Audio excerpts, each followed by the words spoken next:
"Come get me," 4 words. That was all she said. Her voice barely above a breath, her hands shaking so hard she almost dropped the phone. Around her, through the thin walls of that storage room, she could hear laughter, clinking glasses, DJ playing something cheerful. Her sister was dancing. The flowers were perfect. Everything was perfect, except Emma. Emma Whitmore had just made the most dangerous phone call of her life, not to the police, not to her mother, not to her lawyer. She called a Hell's Angels boss, and he was already reaching for his keys. This story moves you. Please subscribe to this channel, hit that notification bell, and follow along with me all the way to the end. Drop a comment right now and tell me what city you're watching from. I want to see exactly how far this story travels. Let's begin. She had rehearsed the smile for 3 weeks. Not for the wedding, not for the photographs, not even for her family, who expected her to glow with pride the way a devoted older sister was supposed to glow. No, Emma Whitmore had rehearsed the smile because her husband, Daniel Whitmore, had told her exactly what would happen if she didn't wear it right.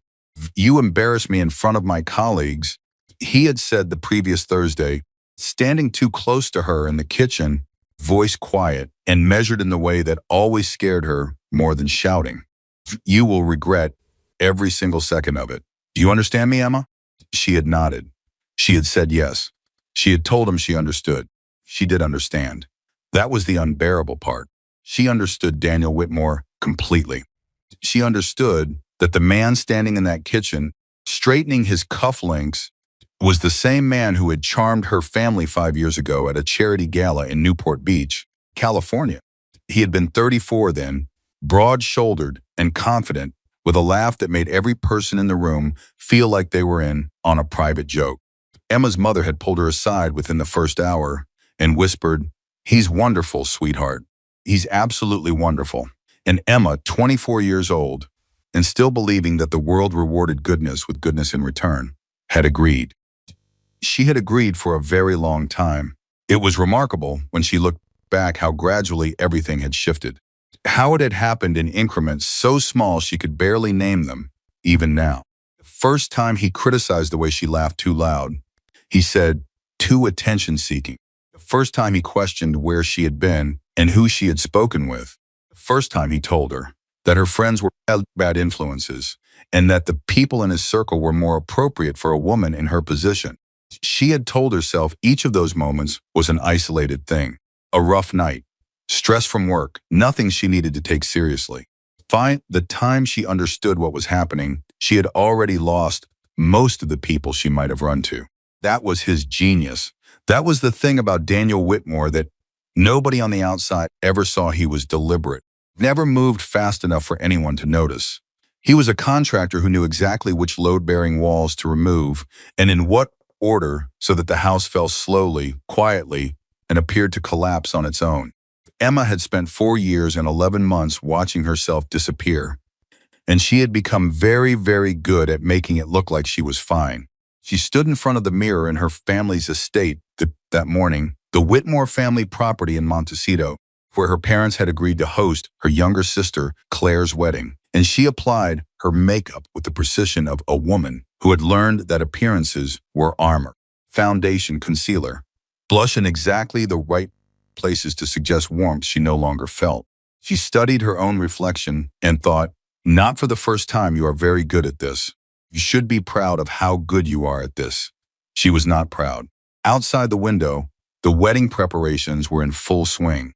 She could hear her mother directing the florist. She could hear Claire laughing about something, that bright, easy laugh that had always made Emma feel simultaneously grateful and heartbroken grateful that Claire had never learned to be careful with her laugh, heartbroken that she herself had.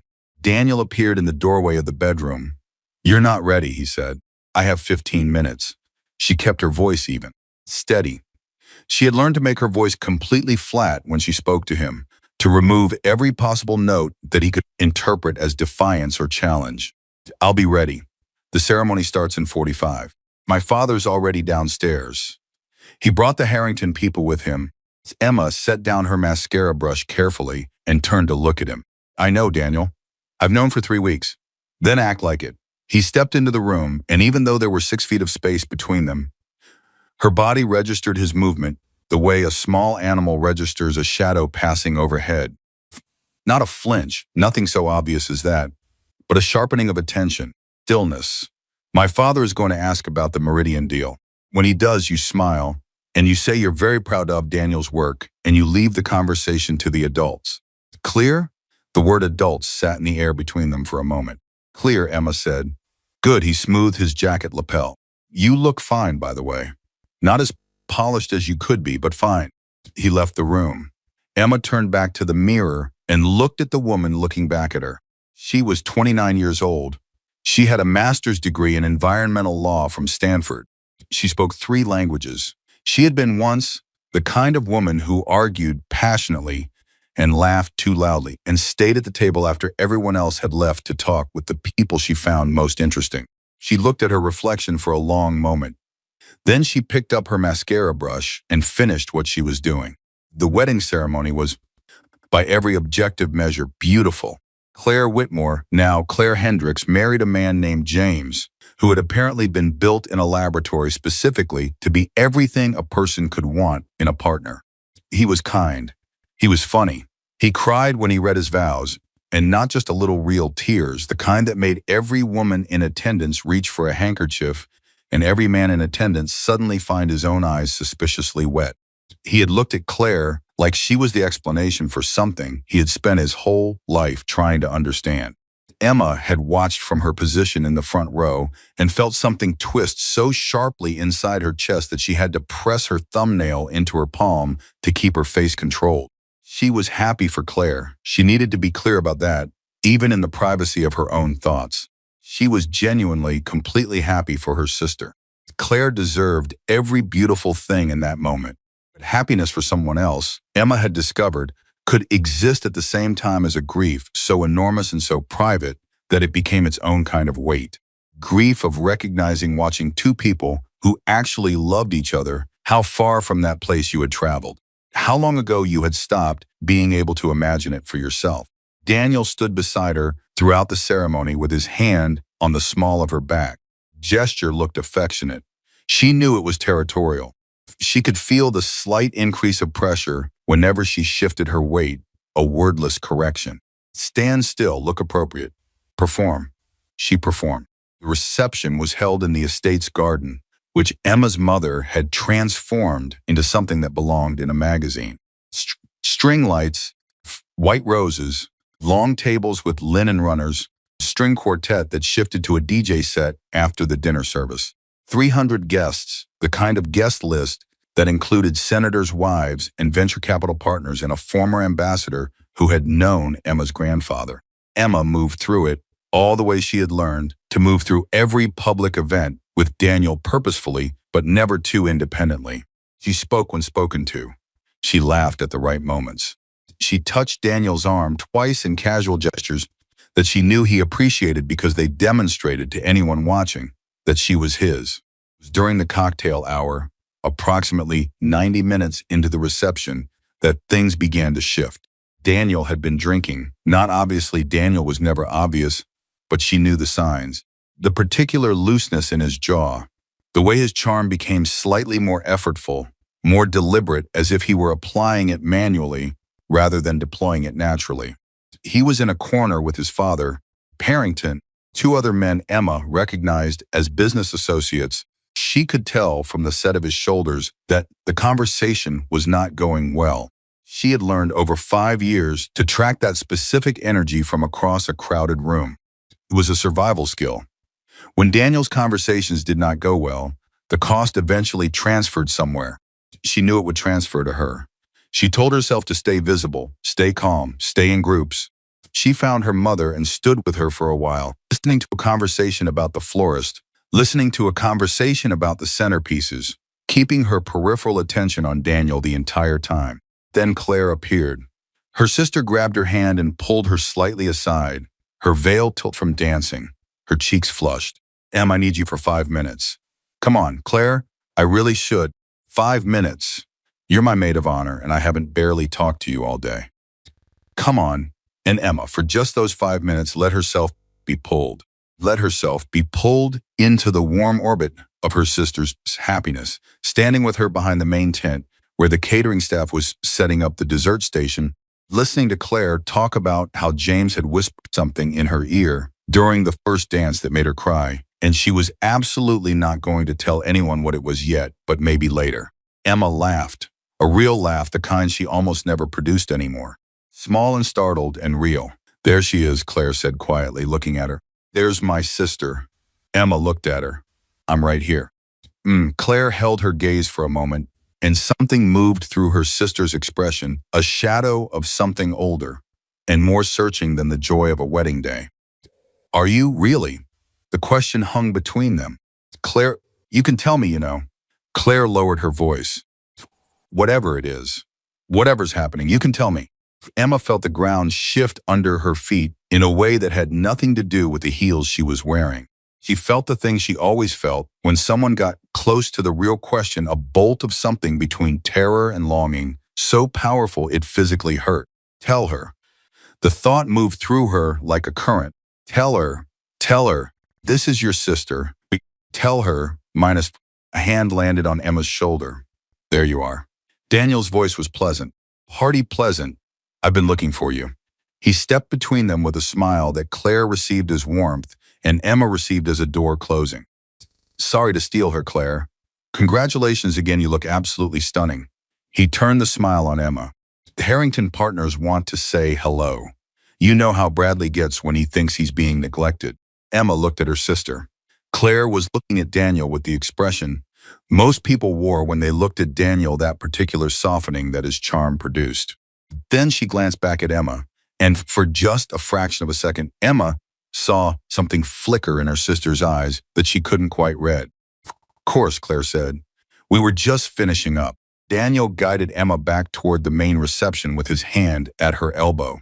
Not gripping, just present, a reminder. What were you talking about? He asked quietly. Her wedding day. Emma kept her voice flat. Her husband. Happy things, good. His hand tightened briefly. Keep it that way. It happened an hour later.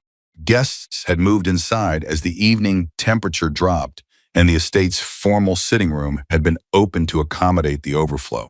Emma slipped away from a conversation about real estate markets that she had no interest in and no business being part of, and she found a quiet corridor that led to the back of the house, where the storage rooms and utility spaces were. She needed 3 minutes alone, just 3 minutes where she was not performing. She found an unlocked storage room, old furniture, boxes of Christmas decorations, a rack of garment bags, and she slipped inside and let the door click shut behind her. Darkness, she let her shoulders drop. She let her face stop doing anything. She just breathed. She had been in that room for perhaps 90 seconds when the door opened.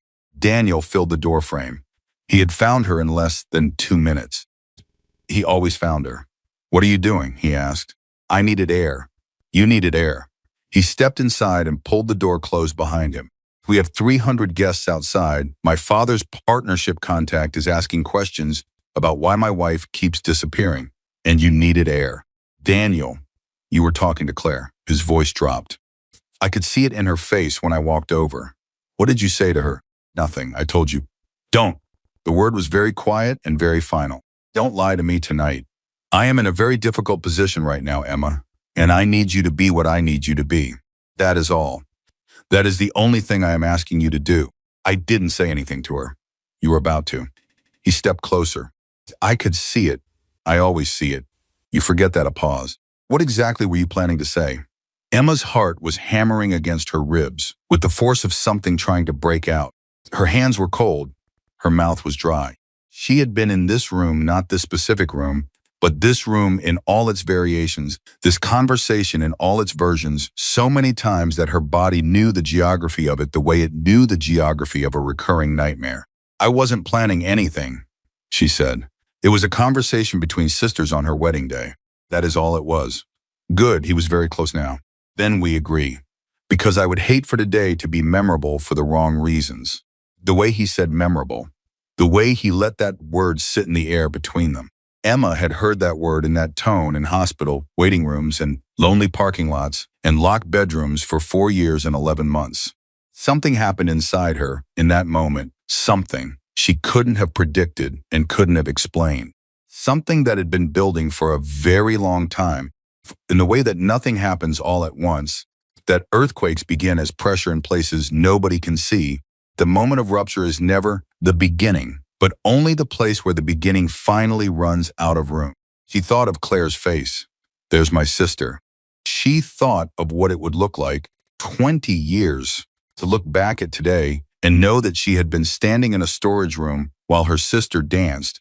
She had nodded and agreed and worn her smile and gone back out to perform for 300 more minutes. She thought of a rainy night several months ago and a dog bleeding on the side of the highway and a man who had given her his phone number and said words that she had carried in her hidden pocket every single day since. Whatever happens, whatever time it is, call me. Daniel was still talking. She could hear his voice, the precise, controlled way he constructed sentences when he wanted to make sure she understood the full consequence of her situation without using a single word that could ever be repeated in front of witnesses. She reached into the hidden pocket inside her bridesmaid's dress. Fingers found the folded piece of paper. Emma. His voice sharpened. Are you listening to me? I'm listening, she said. With her other hand, she typed a number she had memorized. She had memorized it the same week she received it, the same way she had memorized every piece of information she had ever needed to protect herself, quietly and completely, and without telling a single person. The phone rang once. Emma, a voice she had only heard a handful of times, but that she recognized completely calm, low. The voice of a man who did not perform steadiness but simply possessed it. Daniel was still speaking. He hadn't noticed. He was looking at her face, not her hands. She turned slightly away from him. Can you come get me? She whispered. Briefest pause. Tell me where you are. She said the name of her family's estate. She said it quickly and quietly, while Daniel's voice paused, and she heard the shift in his breathing that meant he had finally registered that she was speaking to someone. Emma. Daniel's voice changed entirely, hard and cold and immediate. Who is that? Give me the phone. He reached for it. She said, please hurry. And then Daniel took the phone from her hand. He looked at the screen. He looked at the name she had saved into her contacts, not a real name, just 2 letters, V, C, and he canceled the call. He looked at her with an expression she had seen only a handful of times before, and each time it had preceded the worst moments of her life. He said, very quietly, as Emma met his eyes. For the first time in a long time, she did not look away. Someone who's coming, she said. She didn't know, standing in that storage room, that the call had lasted long enough. She didn't know that 11 seconds of audio had already done its work. She didn't know that the voice she had heard, calm, immediate, certain, had already set in motion a series of events that would change not just her evening, but the entire architecture of the life she had by inside. She didn't know any of that yet. What she knew was that Daniel took her arm and walked her back into the reception and seated her at the family table and picked up his wine glass and resumed the performance as if nothing had happened. She knew that she sat beside him and made her face do what it was supposed to do and nodded at the right moments. But something was different. Something had shifted. Because for the first time in 4 years and 11 months, Emma Whitmore was not waiting for her situation to get better or get worse, or somehow resolve itself the way she had always told herself it eventually would. She was waiting for something specific. She was waiting for a sound she had only heard once before at a distance on the night she found a wounded dog on the side of a California highway. The sound of motorcycles. And somewhere across the city, heading toward the Whitmore family estate in Montecito, a line of Hells Angels riders were doing exactly what their president had told them to do. They were riding for someone who needed them. They didn't know the details. They didn't know the name. They didn't need to. Vincent Callahan had looked at his brothers in that clubhouse and said 5 words in the steady, quiet voice that 15 grown men had learned over years to recognize as the voice that required no argument and no explanation. We ride, he said, someone needs us. And every engine in that room came to life. Emma pressed her thumbnail into her palm under the table. A habit. A quiet private signal to herself that she was still there, that she was still present, that she had not yet disappeared all the way into the performance. Beside her, Daniel was laughing at something his father said. She breathed.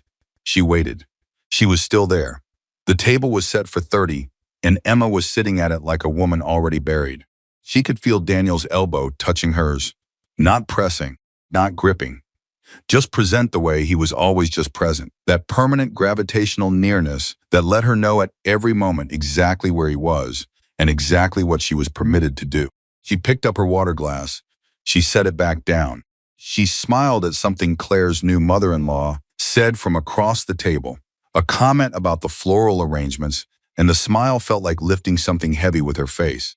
Nobody noticed. That was the thing she had long ago stopped being surprised by. Nobody ever noticed. Not because the people around her were cruel or careless. Some of them were genuinely good people, but because Daniel was exceptionally skilled at creating a surface so polished, so plausible, so warm at every visible edge that the space behind it was simply invisible. Don't look for what you've been given no reason to look for. That was the logic Emma had spent years understanding. That was the system she had been living inside. She pressed her thumbnail into her palm under the table and thought about the phone call. 11 seconds, maybe 12. She had said the address. She had said, "Please hurry." Then the phone was gone. Daniel was back inside his performance. And the question that was burning through her with every passing minute was the one she had no way of answering.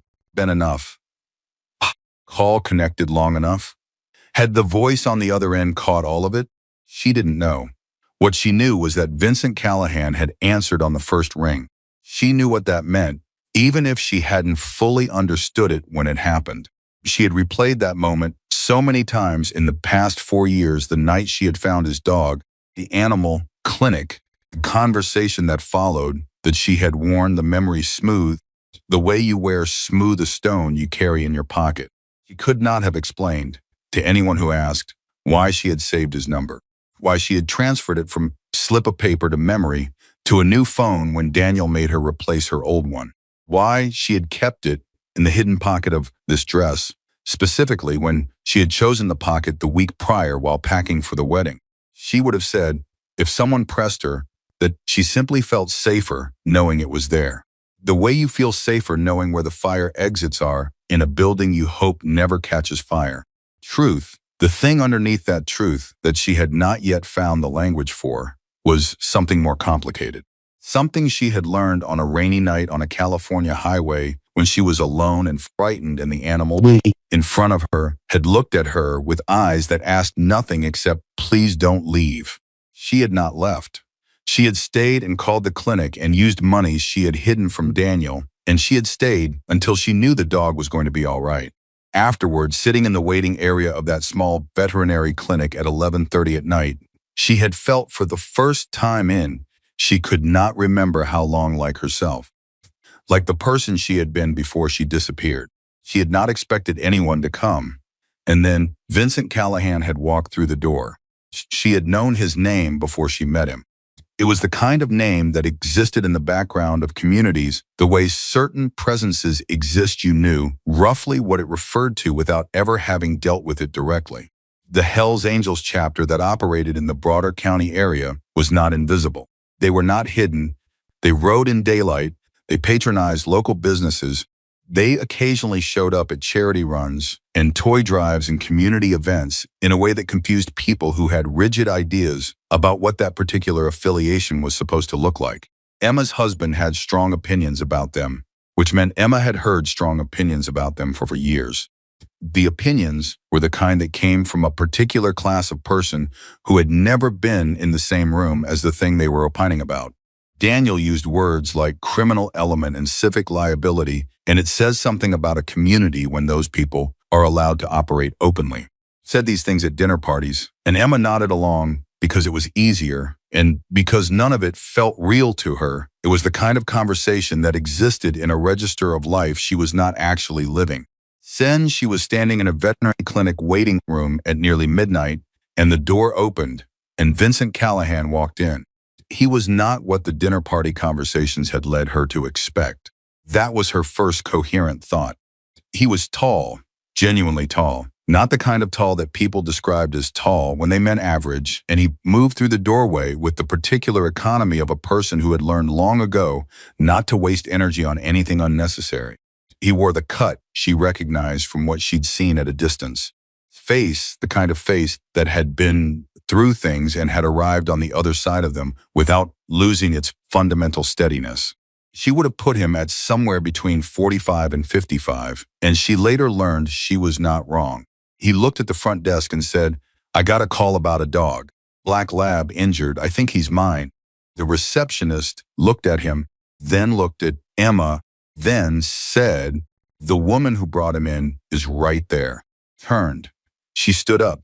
She had braced herself in the half second between his turning and looking at her for the version of this person that Daniel's dinner parties had constructed. She did not receive that version. What she received was a man who looked at her with an attention that was not intimidating, but rather the opposite, the kind of attention that felt like being actually seen rather than assessed. "You found him?" he said. "He was on the shoulder of the highway," Emma said. "He couldn't get up. I didn't know who he belonged to. His tags had come off, so I brought him here." Pause. Something moved through Vincent Callahan's expression, something she couldn't read precisely, but that looked, if she had to name it, like a relief so profound it had temporarily displaced everything else. "He gonna be all right?" he asked. The vet said yes. She said he's going to be fine. It looks like he was clipped by a vehicle. But nothing internal, nothing. She stopped. She had been talking quickly, the way she tended to talk when she was nervous, and she made herself slow down. "Going to be okay." Vincent exhaled. It was a small sound.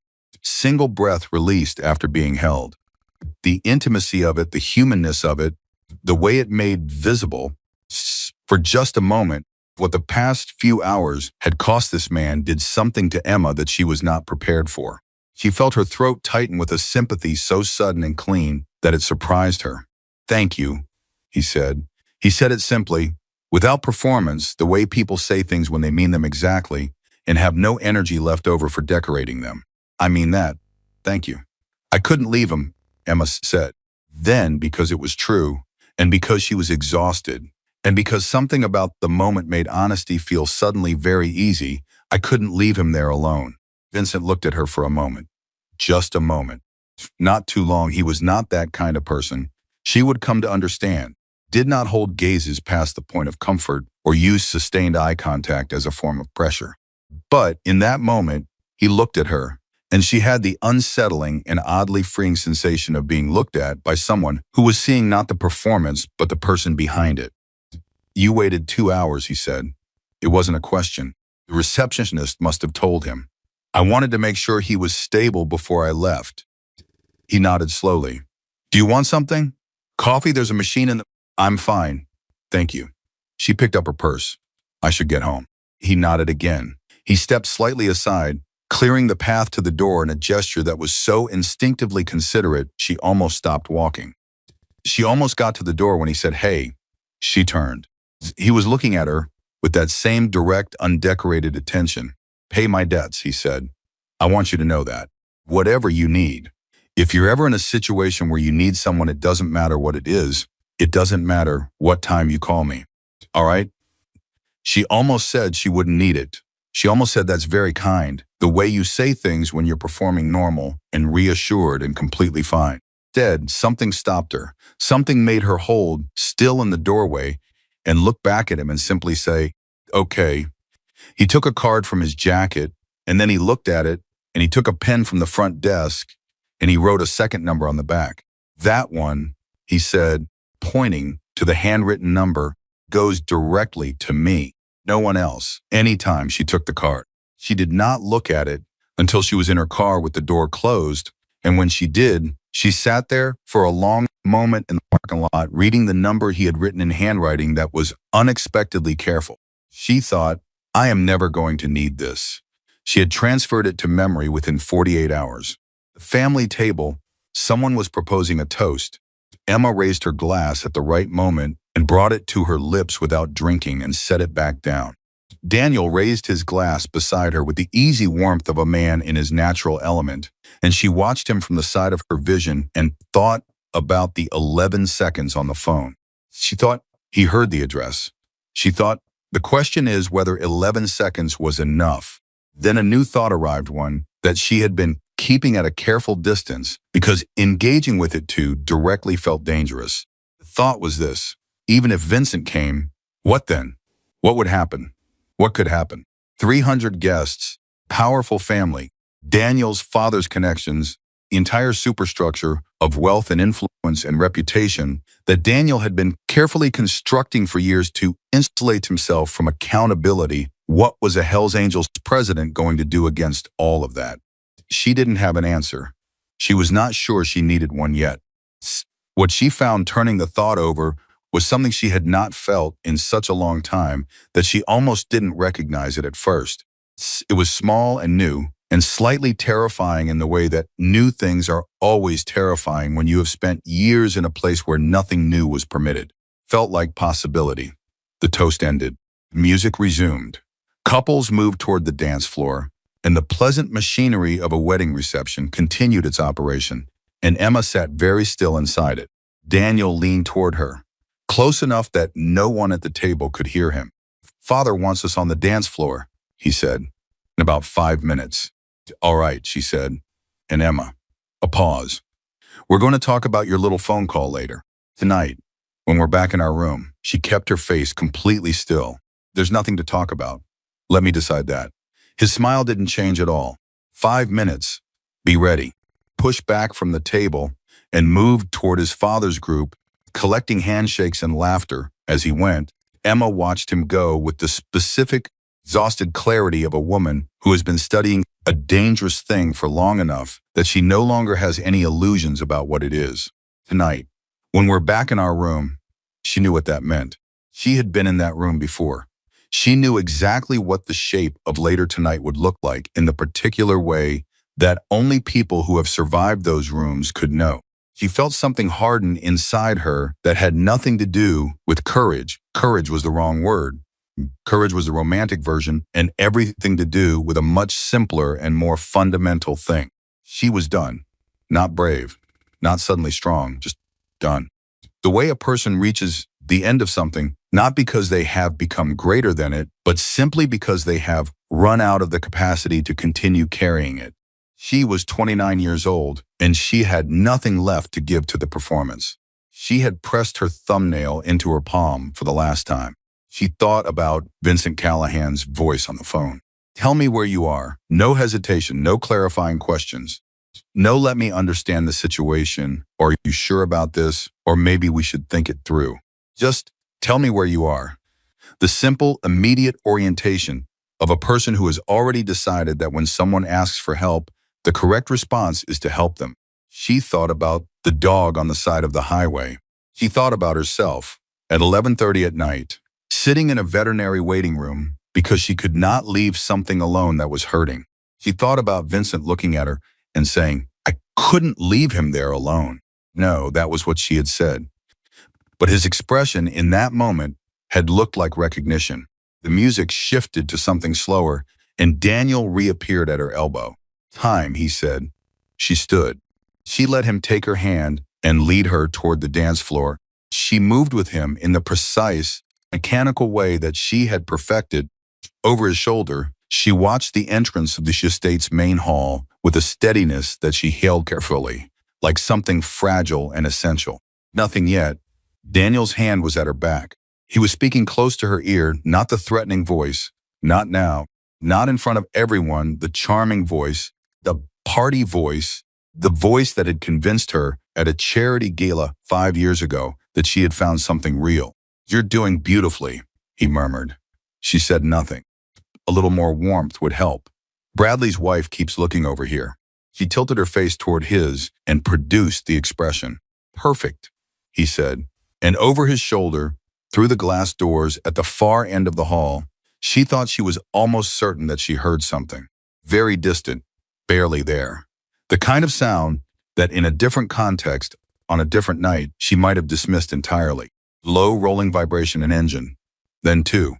Then, building from somewhere down the estate road, something that was not quite sound anymore, but frequency felt as much as heard, moving through the floor, through the air, through the chest of every person in the room, whether they consciously registered it yet or not.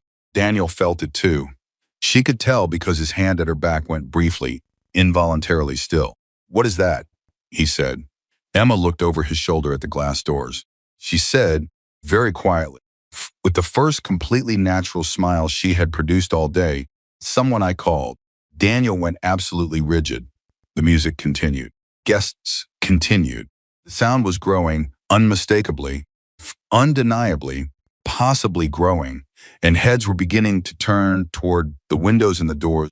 Someone near the back said something that Emma couldn't hear, and then someone else said it louder. "Are those motorcycles?" Daniel pulled back from her. Face had changed in a way she had never seen before and never expected to see, not the controlled anger, not the cold precision, but something rawer and less managed.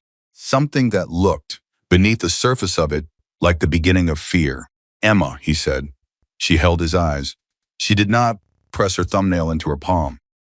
She did not look away. "Emma, what did you do?" The glass doors at the far end of the hall opened. Vincent Callahan walked through them. He was not alone. Behind him, through the doorway, the sound was enormous, a whole line of bikes. Engines settling to idle in the estate's front drive, riders who had not been invited and did not need to be.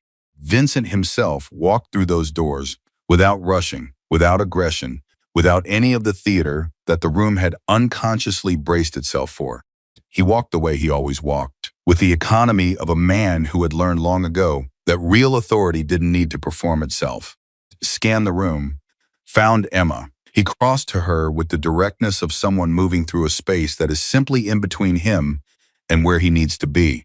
The crowd parted not because he demanded it, but because people instinctively understood, the way that bodies understand things before minds do, that this was not someone you stood in front of unnecessarily. Stopped in front of her. He looked at her face for a moment, the way he had looked at her face in a veterinary waiting room, without decoration, without performance, without anything except seeing what was actually there. "You called," he said. "I called," she said. He nodded once.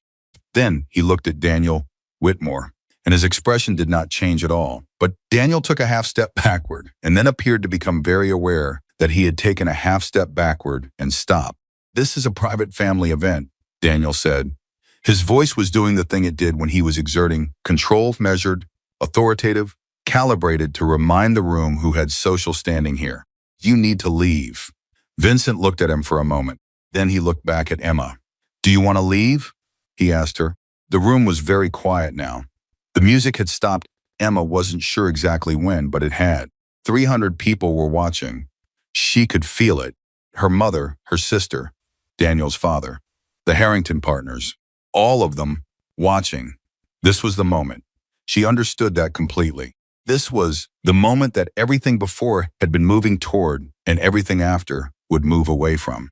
There was no going back to the performance from here. There was no version of this moment that allowed her to step back into the invisible room and close the door and continue surviving the way she had been surviving. She had known that when she dialed the number. She looked at Vincent. She looked at the steadiness in his face, the complete absence of pressure in his expression. He was not telling her what to do. He was simply making it possible for her to do what she chose. She thought about 4 years and 11 months, and a thumb pressed into a palm and a smile rehearsed for 3 weeks, and a woman in a mirror who had once argued passionately and stayed at the table long after everyone else left. She thought about a dog on the side of a highway who had looked at her with eyes that asked nothing except, "Please don't leave."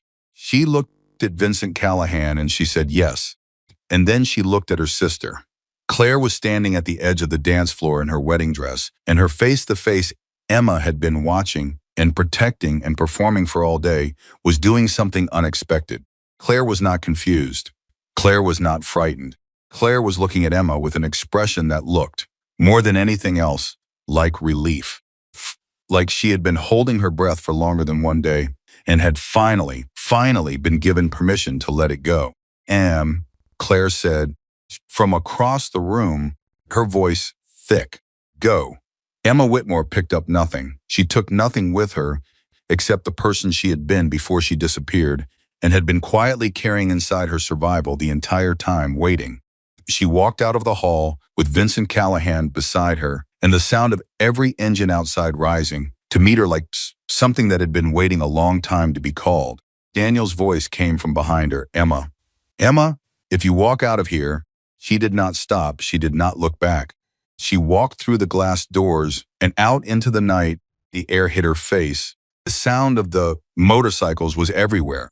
The men on those bikes, 15, 16, she didn't count, were watching her with the same steady attention their president had.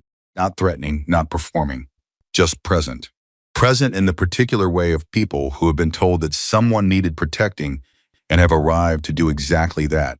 One of them, a man with gray at his temples, who looked like someone's grandfather, if someone's grandfather had forearms the size of a person's calves, caught her eye and nodded once. A small gesture, the kind that meant we've got you. Emma nodded back. Her hands were not shaking anymore. She was not pressing her thumbnail into her palm.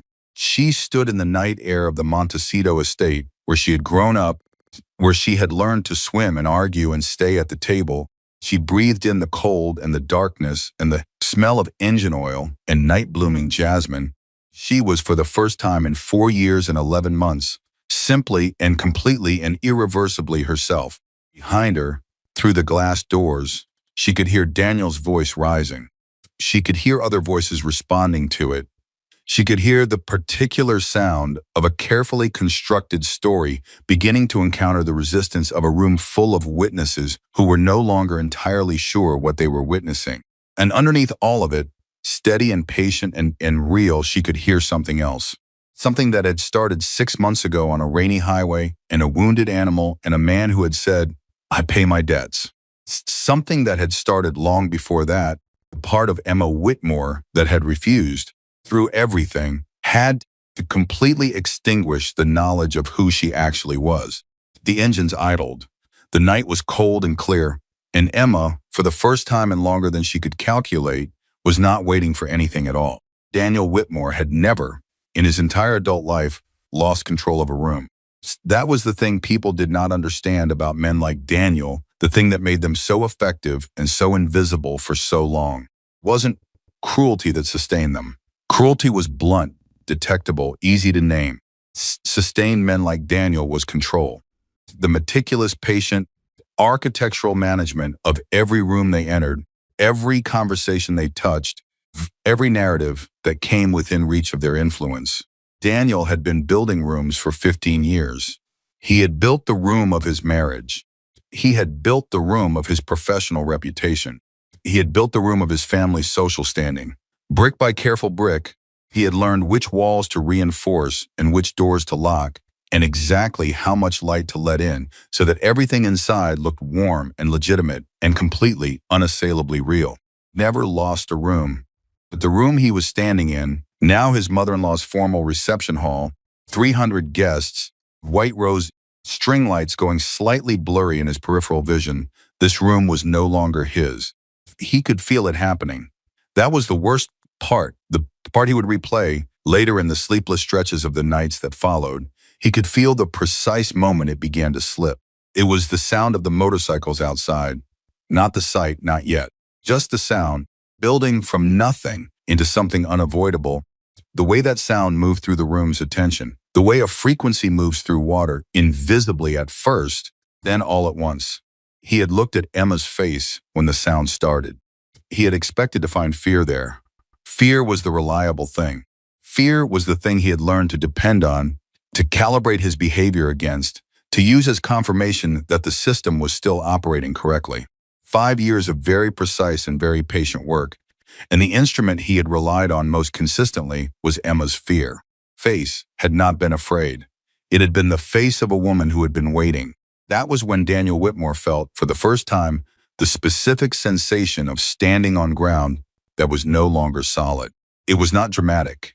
It was not like the movies. It was a small, interior shift, tiny fracture had, like a tiny fracture running through the foundation of something he had believed was unbreakable.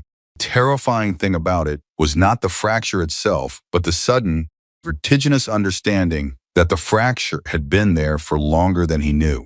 Now Emma was gone, and the room was looking at him. Father, Richard Whitmore, appeared at his elbow. Richard was 71, silver-haired, spent 50 years building a business empire on the principle that every situation had a correct move and that the ability to identify that move faster than everyone else was the only form of intelligence that actually mattered. He looked at his son with an expression that Daniel recognized had been recognizing since childhood as the expression Richard wore when he was calculating the cost of something. "Daniel," his father said quietly, "what is happening?" "A misunderstanding," Daniel said. "Emma's been under a lot of stress. I'll handle it. There are motorcycles in your in-laws' driveway." "I'm aware of that, Dad. There are Hell's Angels in your in-laws' driveway, Daniel." The quietness of his father's voice was not gentleness. Richard Whitmore had never been gentle a day in his life. The quietness was the particular controlled fury of a man who has just watched something he owns decrease in value. "Who is that man? How does Emma know him?" "She doesn't," Daniel said. "She barely knows him. It's nothing. It doesn't look like nothing." Richard's eyes moved to the glass doors, where the shape of Emma and the Hells Angels president were visible through the glass. "Looks like your wife just walked out of your sister-in-law's wedding with another man in front of 300 people. I said I'll handle it, Daniel." His father's hand on his arm. "Not comfort, wait. I need you to understand what is at stake tonight. The Harrington deal closes in 11 days. Bradley Harrington is standing 15 feet from you right now watching whatever this is. There is a scene. There won't be a scene. Then go out there and end it. Quietly. Do you understand me? Whatever this is, you end it quietly and you bring your wife back inside, and this evening continues without another word about it." Daniel looked at his father's hand on his arm. He looked at the glass doors. He looked at the 300 guests who were doing the very human thing of pretending to resume their conversations while keeping every possible sensory channel oriented toward what was happening. "Fine," he said. He straightened his jacket. He produced the expression, the confident, reasonable. I've got this expression that had served him in boardrooms and legal depositions and marriage counseling sessions with a therapist he had vetted beforehand to ensure the correct outcome. He moved toward the glass doors. Behind him, he heard his father say, very quietly, to no one in particular, 11 days. Outside, the cold hit him immediately. He counted the bikes, 16, 17, including the one that had been left nearest the door, engine still ticking as it cooled. He did not look at the riders directly. He had learned from decades of professional experience that the worst thing you could do in a power situations was acknowledge a threat before you had assessed whether acknowledging it cost you more than ignoring it. He focused on Emma. She was standing beside the Hells Angels president Vincent. He had gotten the name from one of the estate's security contractors who had been tracking the arrivals on his radio, and she was not looking at Daniel. She was looking at something in the middle distance, and her posture was wrong. Not wrong badly. Wrong in a way that only he would notice, a way that required 5 years of studying her to detect. She was not bracing herself. That was what was wrong. Every time Daniel had come toward Emma in the past 4 years, every approach, every conversation, every entry into a room where she was her body had performed a specific, nearly imperceptible preparation, micro-adjustment of the shoulders, a slight change in the distribution of weight, physical vocabulary of someone who had learned to be ready. She was not doing it now. She was standing in the cold in her bridesmaid's dress with her arms slightly loose at her sides and her face turned away from him, and she was simply standing. Without preparation, without bracing, without the elaborate invisible machinery that his presence had installed in her body over 5 years. Infuriated him in a way he did not immediately understand and then understood too well. "Emma," he said. He kept his voice the reasonable version, concerned husband version, the one that worked best in front of witnesses. "Come inside, it's cold." She looked at him then, and the thing about her expression, the thing that landed on him with the force of something he had no category for, was that it was not angry, was not triumphant or defiant in the way he had constructed responses to the adversarial emotions he had prepared for. It was calm. It was simply completely calm. The calm of a person who has passed through a door and allowed it to close behind them and is no longer interested in what's on the other side. "No," she said, one word, flat, no performance in it. Daniel looked at Vincent Callahan. "I'm not sure who you are or what she told you," he said, But this is a private and family matter. I'm asking you to leave my family's property." Vincent looked at him for a moment. He had a way of looking. Daniel registered this with the professional attention of a man who studied leverage that was neither aggressive nor deferential, simply attentive. The look of someone who has heard what you said and is deciding how much of it deserves a response. "Her family's property," Vincent said. A small thing. 4 words. But they landed precisely because they were precise. Not an insult, not a provocation, just a correction. The kind of correction that worked exactly because it was true, and because everyone within earshot knew it was true. Daniel felt the ground shift again. "Emma," he said. And now there was something under the reasonable voice, something he was not fully controlling. "I need you to think very carefully about what you're doing right now. What this looks like. What the consequences are." Emma looked at him with that same calm. "You recorded yourself." The night went very quiet. Not metaphorically, actually quiet, as if the temperature had dropped another 10 degrees and taken the ambient sound with it. Even the engines seemed to still. Daniel said, "What?" When I called, Emma's voice was steady and unhurried. "The phone recorded. I didn't know it at the time. I found out approximately 40 minutes ago." A pause that she let sit in the air with complete deliberateness. Vincent heard everything. Daniel's face did something then that his face in 15 years of professional performance had never done in public. Cracked. Not dramatically, not the way it would happen in a film.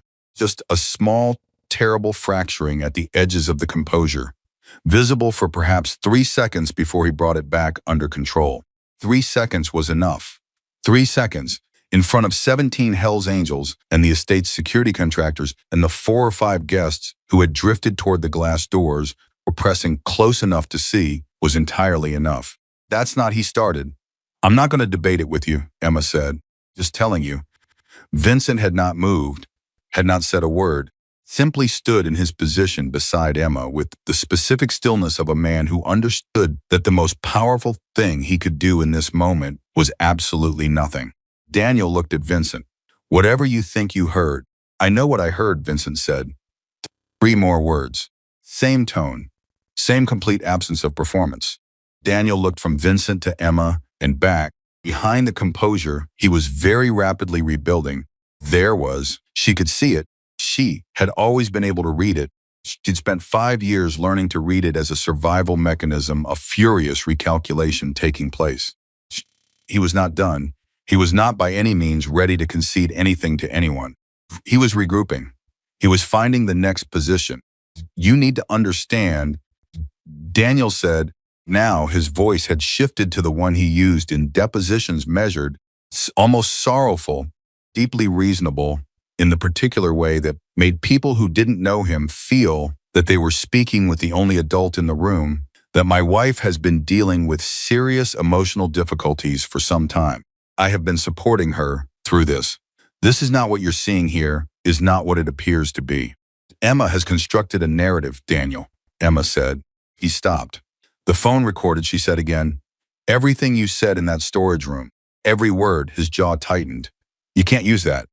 I know what it is," she said. "So do you." Inside the reception hall, something was changing. Claire Whitmore Hendricks had been standing at the glass doors for the past several minutes with her new husband's hand in hers and her eyes fixed on the scene outside. James, to his considerable credit, had not once told her to come away from the window or reminded her that it was their wedding night or suggested that the situation was not their business. He had stood beside her in silence and let her watch, which was exactly the right thing to do, and which was also, she would think later, one of the first confirmations that she had married the correct person. Claire was watching. Through the glass was her sister's face. She had known something was wrong with Emma for a long time. That was the confession she had been carrying since she walked back into the reception hall from their brief conversation beside the dessert station and watched Daniel appear and take Emma's arm. She had known for a long time. She had known in the way that sisters know things not through evidence or incident or specific memory, but through the accumulated atmospheric understanding of someone you have loved your entire life. The way Emma laughed slightly too carefully now. The way she paused before she answered questions, just a half beat too long. The way you pause when you are translating something instead of just speaking. The way she never, ever complained about Daniel, which had seemed at first like loyalty and eventually like something else entirely. She had told herself she was projecting. She had told herself that Emma was happy, that Emma had chosen this, that it was not her place to interfere in her sister's marriage based on nothing more than a feeling. She had told herself this so many times that she had become very fluent in it. Now she was standing at the glass doors with her wedding dress pooling around her feet, watching her sister stand outside in the cold and look at her husband with an expression Claire had never once seen on Emma's face. She was understanding with the totality and irreversibility of understanding that cannot be undone once it arrives that she had been telling herself a story. "James," she said. "Yeah," he said. "I need to go out there." Didn't hesitate. "Okay, you don't have to come." "I know," he said, and he opened the door. They went out together. The moment Claire stepped outside, Emma looked over. Their eyes met, and something passed between them that had no language, because it predated language, the specific communication of two people who grew up in the same house and knew each other's faces better than their own. Claire crossed the distance between them without looking at Daniel, without acknowledging Vincent, without addressing the 17 motorcycles or the riders or any of the external strangeness of the situation, and she took her sister's face in her hands. "Sorry," Claire said. Her voice broke immediately, and she let it. "Em, I'm so sorry. I knew something was..." "Claire." Emma's voice was still steady, but something in her eyes had changed at the sight of her sister's face. Very last layer of the composure was going soft. "You didn't know." I did know. I felt it, and I told myself I was wrong, and You're here now," Emma said. "That's what matters." Claire pulled her sister into her arms and held on. Emma held back.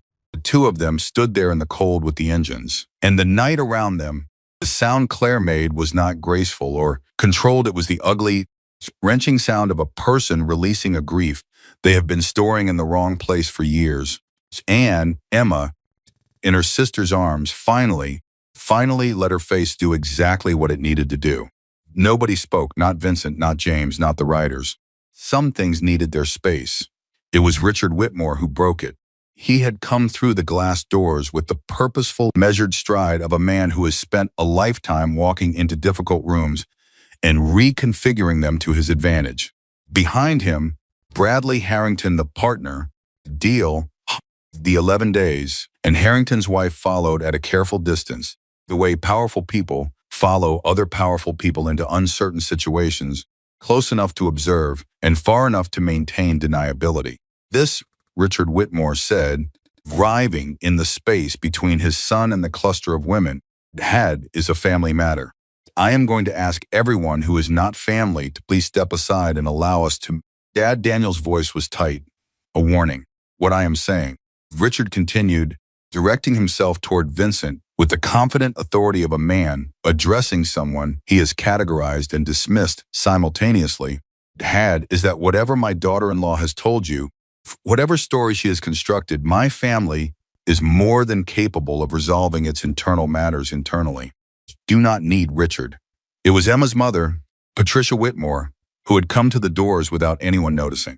Her voice was quiet and carried anyway. She was 63 years old and had hosted diplomatic events and charity galas, and had once spoken calmly to a man who was attempting to blackmail her late husband.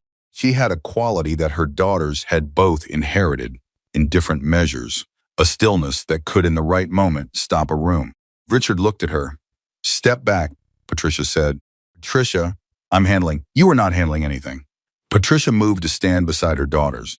She looked at Emma.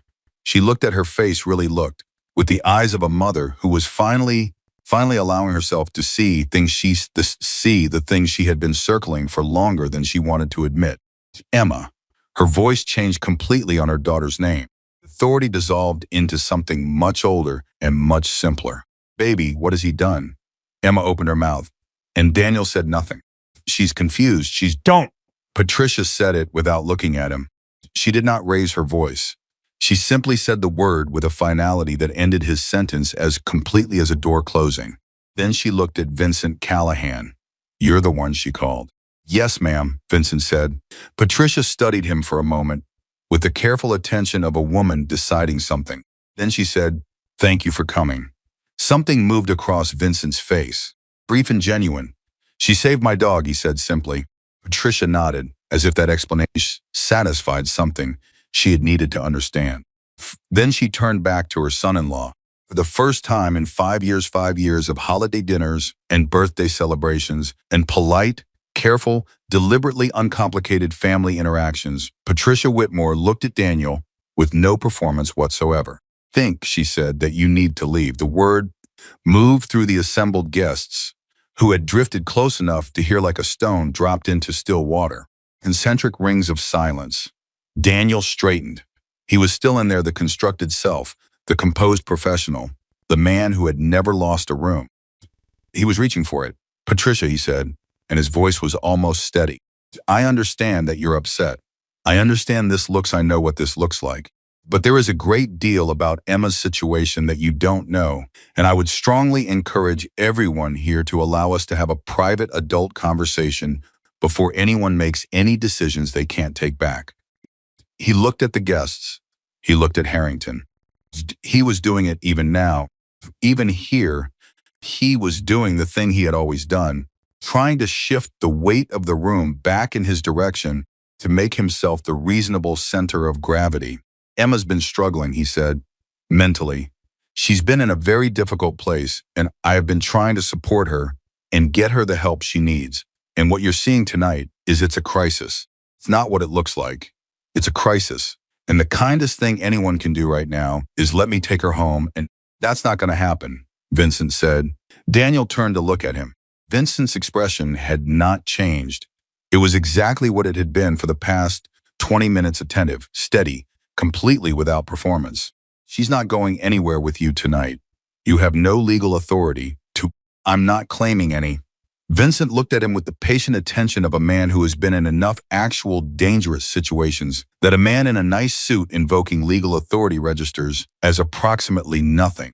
"Telling you what's happening." Daniel looked around the space. He looked at his father, Richard, whose face had gone carefully neutral in the way that Richard's face went neutral when he was watching a loss occur and had switched his attention entirely to containing it. He looked at Harrington, who had taken one step back and whose wife had taken two. He looked at the guests crowded against the glass. He looked at Emma, who was standing in her sister's arms and not looking at him at all. He had lost the room, not in the way rooms normally went against him, not through argument or evidence or the slow accumulation of contrary opinion. He had lost it the way structures lose integrity all at once, and then the collapse so complete it was hard to remember what had been standing there. He tried one more time. It was almost admirable, the way he kept trying. "Almost. Emma." His voice dropped, just the two of them despite the crowd. Private voice, the voice that had worked so many times. "Look at me." She looked at him. "You know what this is going to cost you," he said quietly. "You know what I will do. Everything we've built. Everything your family." "Play it," Emma said. He stopped. "Play the recording, Vincent," she said. She hadn't looked away from Daniel's eyes. "Let's let everyone hear it." Silence. Daniel's jaw moved once, a single muscle betraying. "Emma, let's let your father hear it," she said. "Let's let Bradley Harrington hear it. Let's let my mother and my sister and every person standing within earshot hear exactly what you said to me in that storage room 40 minutes ago. Word for word, let's do that." The silence was total.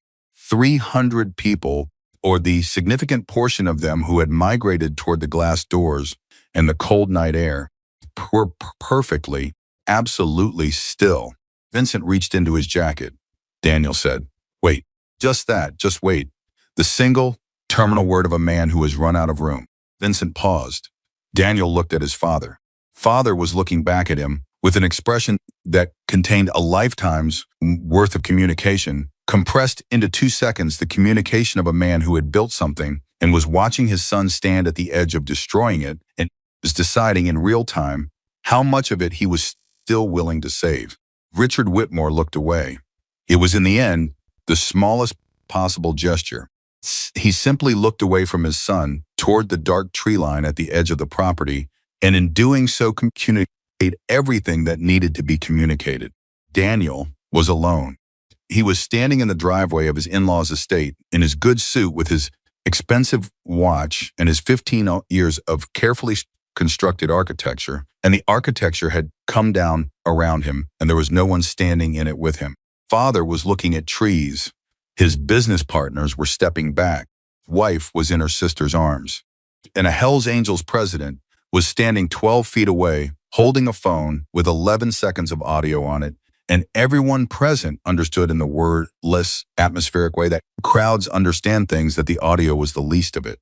The audio was almost irrelevant, because what the crowd had already witnessed in real time was the man, not the constructed version, the actual one.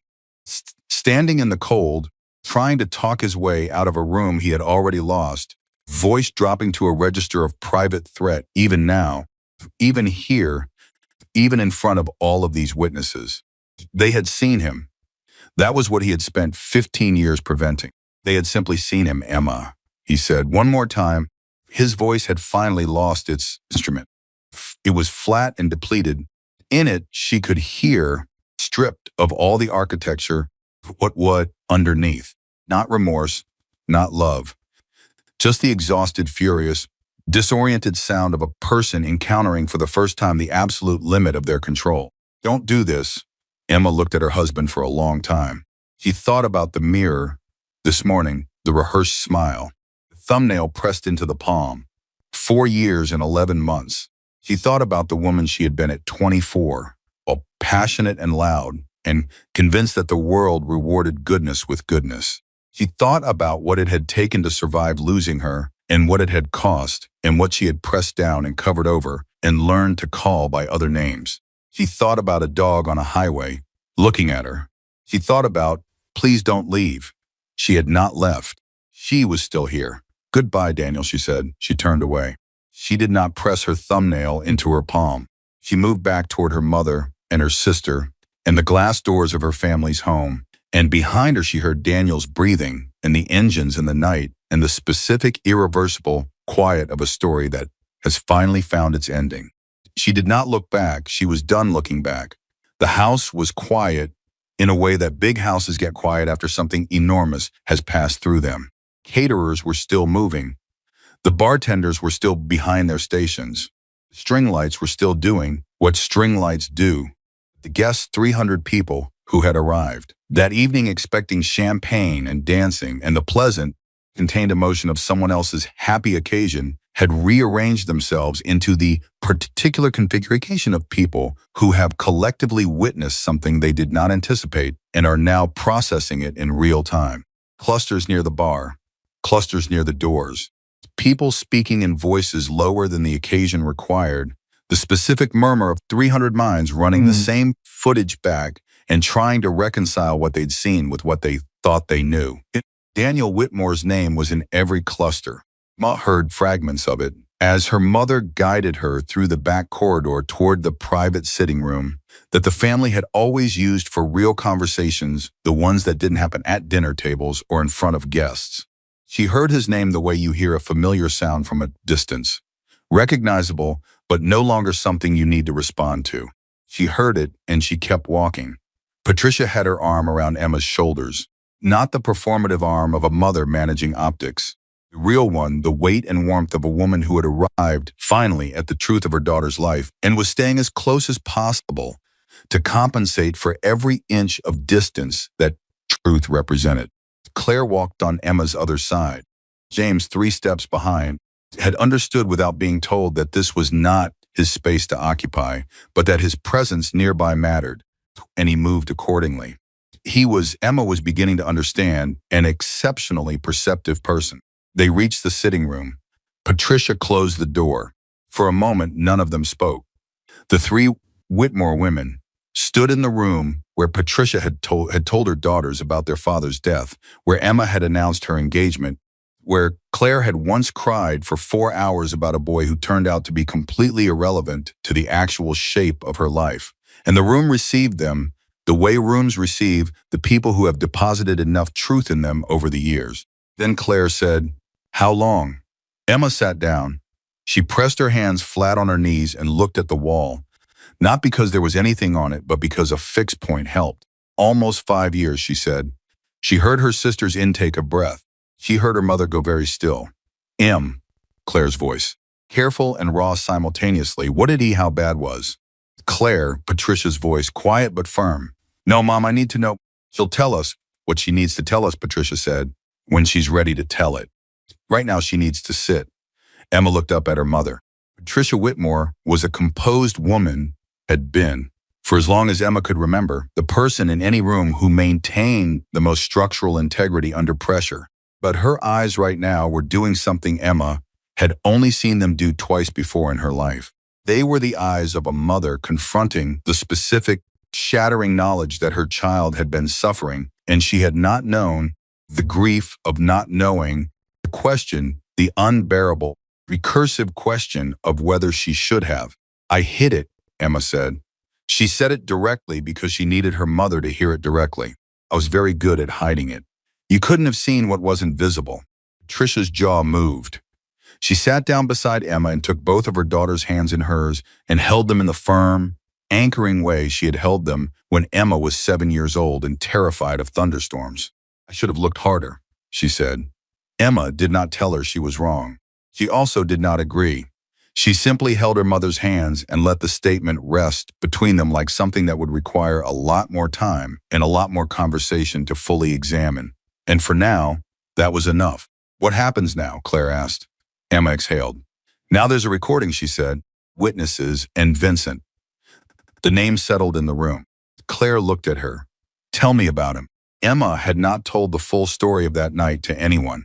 Not to the crisis counselor she had called once, briefly, and then abandoned out of fear that Daniel would find out. Not to the friend she had confided in partially 2 years ago, before Daniel had managed to dissolve that friendship through a campaign so gradual and so plausible that it had looked like the friendship dissolving on its own. She had carried the story of that rainy night on the highway the way she had carried everything, privately, completely, without sharing its weight. She told it now. All of it, the dog, the highway, the clinic at 11:30 at night, 2-hour wait. The moment Vincent walked through the door, and the quality of attention in his face that she had not expected and had not been able to forget. Card the number, the words he had said. He told me he paid his debts, Emma said, and I genuinely thought I would never need it. Thought it was just something people say. She paused. I had memorized the number within 2 days. Claire was quiet for a moment. Then, you kept it in your dress tonight. I put it there the morning we arrived for the wedding. Don't know why. I hadn't planned anything. I put it there. You were preparing, Patricia said softly. You were preparing without knowing you were preparing. Had Emma thought about that? She thought about the hidden pocket, the folded paper, the 4 years and 11 months of staying alive inside a situation by making small, quiet decisions that preserved just enough of herself to keep going. Maybe that was what it had been. Not a plan, not courage. Just the deepest, most animal part of her, insisting on its own survival in the only language it had left. Maybe, she said. A knock at the door. They all went still. But it was James who opened it from the outside, and his face was the face of a man bringing news he needed to deliver before someone else did.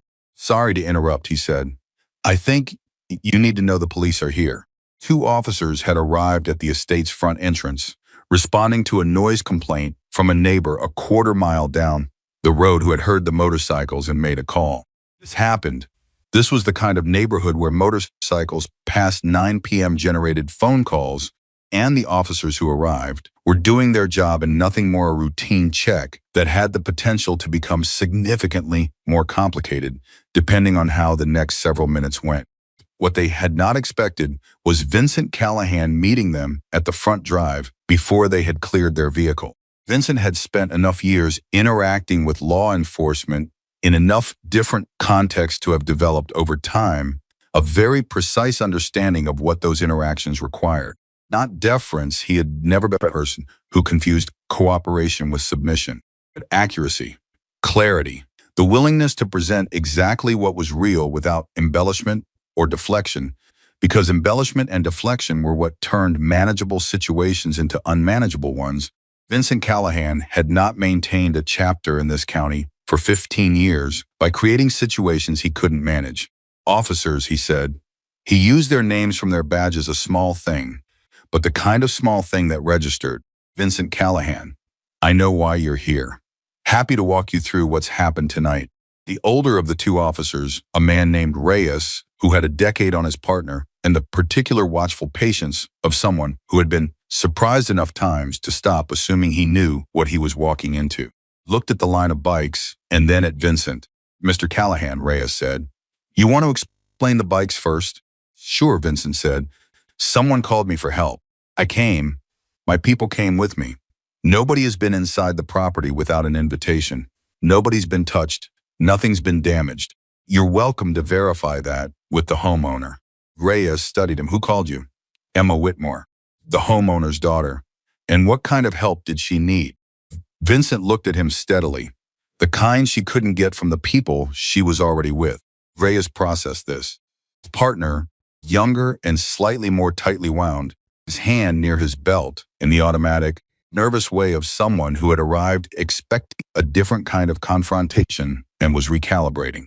Reyes put one hand out very slightly in the direction of his partner, a small settling gesture, and kept his attention on Vincent. Her husband's inside, Reyes asked.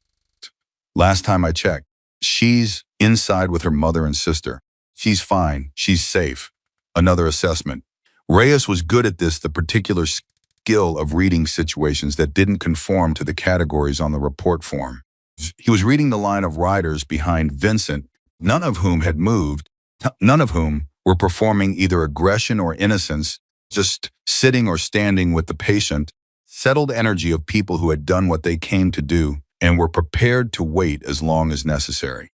Was reading Vincent's face and posture and the absence of anything that looked like theater. Mr. Callahan, Reyes said finally, I'm going to need to speak with Mrs. Whitmore directly. Of course, Vincent said. I'll take you to her. What happened in the next 40 minutes would later be described by Officer Reyes. His report, one of the more unusual domestic situations he had encountered in his career, unusual, not for the presence of danger, which had already resolved itself by the time he arrived, but for the particular quality of what he found when he found it. A woman who was calm, a family that had closed ranks around her, a husband who was present and composed in the practiced, deliberate way of a man who had decided that composure was still his best available asset. A recording on a phone that Reyes listened to in the estate's front corridor with his partner beside him and his face doing the thing experienced officers' faces do when they hear something that rearranges the shape of a situation they thought they understood. He listened to all 11 seconds. He asked to hear it again. Then he looked at Emma, who had come to the corridor with her mother because she had decided in the sitting room, in the quiet, in the clarity that had been building behind everything all evening, that she was done, allowing things to happen around her. She was going to be present.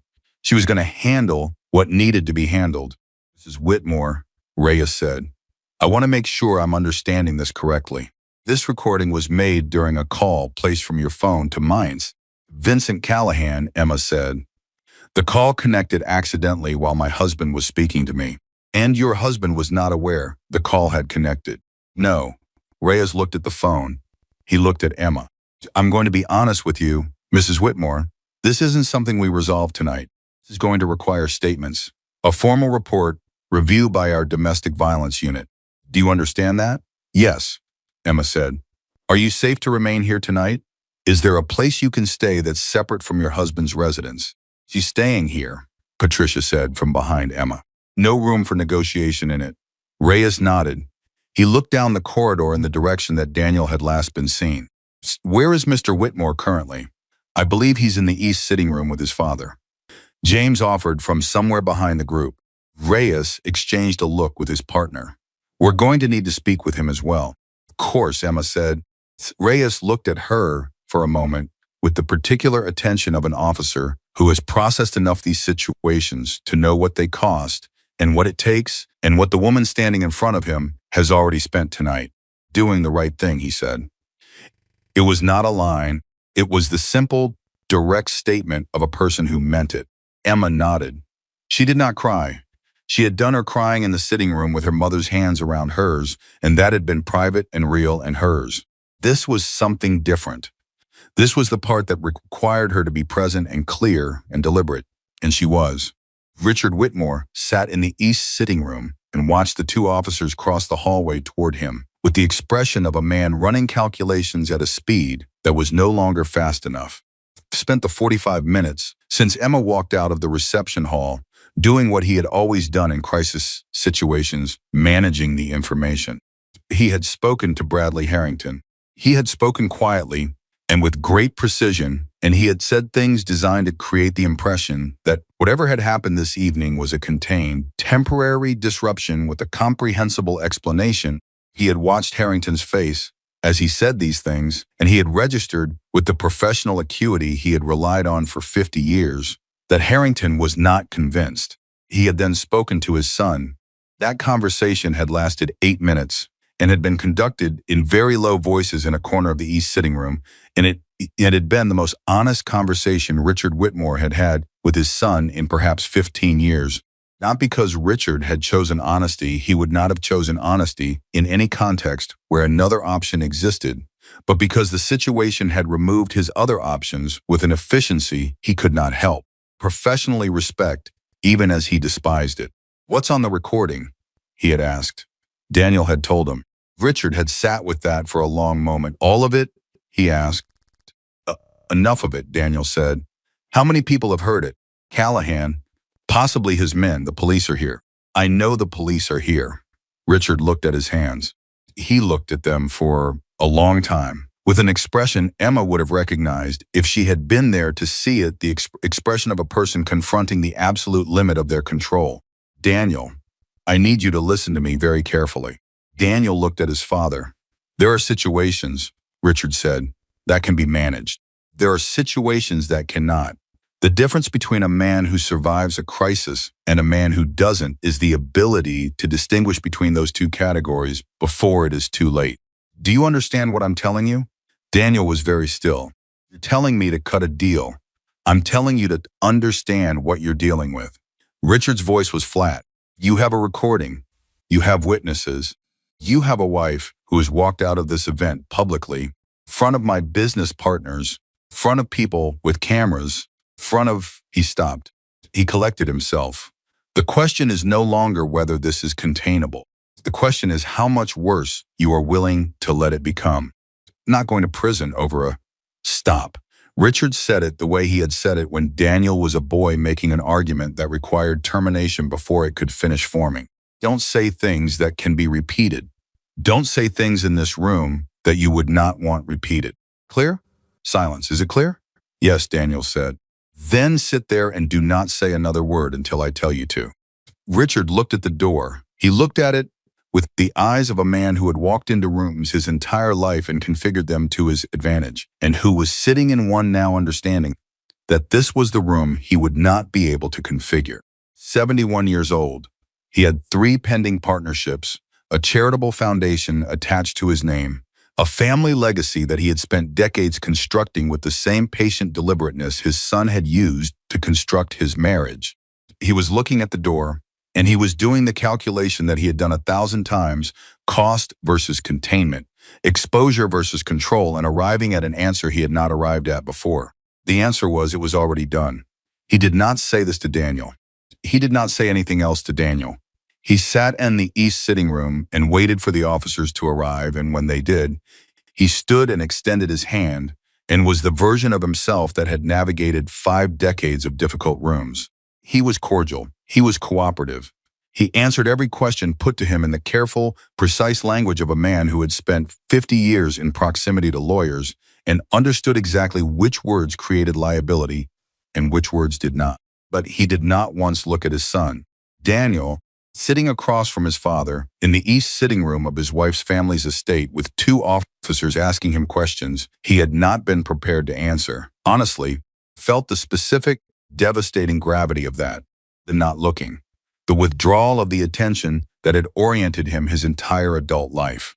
Father, who had always been there, not warmly, not gently, not in any of the ways that word is supposed to mean, but there, present, available for consultation, fixed point had turned away. He had lost his wife. He had lost the room. And now, in the 8 inches of space between him and his father's profile, he was losing the last thing he had believed was structurally guaranteed. Daniel Whitmore was 40 years old, and he was alone in a room of his own making, and for the first time in 15 years, he had no idea what to say. Vincent was standing outside near his bike when Emma found him. The officers had been inside for nearly an hour. The guests had thinned significantly. A significant number of people had quietly, collectively decided that the appropriate response to the evening's events was to retrieve their coats and their dignity and their willingness to plausibly claim they'd left before the interesting part. The ones who remained were family and close friends and a handful of people who had made the specific calculation that witnessing the rest of this evening was worth more than the social cost of being seen to stay. Emma came out through the side door with a coat over her bridesmaid's dress and a cup of coffee she'd found in the kitchen. She crossed the drive to where Vincent was standing with 2 of his riders in a conversation that stopped when she approached, the men stepping back with the natural, undemonstrative courtesy she had noticed in all of them. "Hey," she said. "Hey," he said. She held out the coffee. "Didn't know how you take it." I put it black. He took it. "That's right." She stood beside him for a moment. Not too close, not performing distance either. Just beside him, in the natural way of 2 people who have now been through something together and are standing in the aftermath of it. "The officers are with Daniel," she said. He nodded.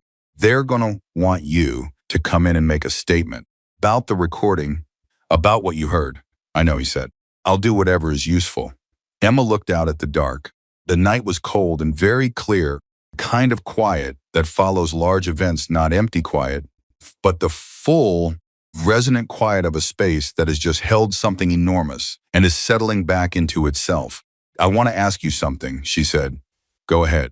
"The clinic," she said. "When you looked at me, when I said I was leaving and you said wait," she paused. "You saw it, didn't you? You saw what was happening. That's why you gave me the number." Vincent held the coffee cup in both hands and looked at it for a moment. "I've known people who were carrying things they couldn't put down," he said. "Get to recognize the weight of it, the way they move around it. Things they apologize for that aren't their fault." He looked at her. "I saw it, yeah." Emma absorbed this. "You never said anything." "Clinic, you didn't ask." "Not my place to ask," he said simply. "My place to make sure you had a way out if you needed one." She was quiet for a long moment. "Why, you didn't know?" Vincent considered the question with the patience of a man who doesn't rush answers. "You waited 2 hours in a parking lot for a dog that belonged to a stranger," he said finally. "Had. Because you couldn't leave something alone that was hurting. You didn't know me either." Emma felt something move through her chest, not the sharp, acute things she'd been feeling all evening, the adrenaline and the fear and the fragile, terrifying aliveness of a person emerging from something. Something quieter than that. Something that had a much longer history in her than tonight. "Your dog," she said. "Is he okay?" Vincent's expression changed in the way it had changed in the clinic when she first told him the dog would be fine. Something unguarded. Something real. "He's great," he said. "Ridiculous. Sleeps on my couch," which I told him he was not allowed to do, and he acts like he doesn't speak English when that rule comes up. Emma laughed, a real one. It surprised both of them slightly. Then Vincent smiled, not the restrained, watchful expression he wore most of the time, but an actual smile, the kind that changed the whole geometry of a face, and Emma thought, there it is. That's who he is under all the rest of it. A man who has a dog that sleeps on his couch and pretends not to understand the rules. "What's his name?" she asked. "Cash," Vincent said. "Cash," Emma repeated. "That's a good name." He came with it. The shelter gave it to him. He looked at the coffee cup, kept it because it suited him. He looked like a Cash. Emma smiled. She was still smiling when the side door opened and Officer Reyes appeared and said, "Mr. Callahan, we're ready for you."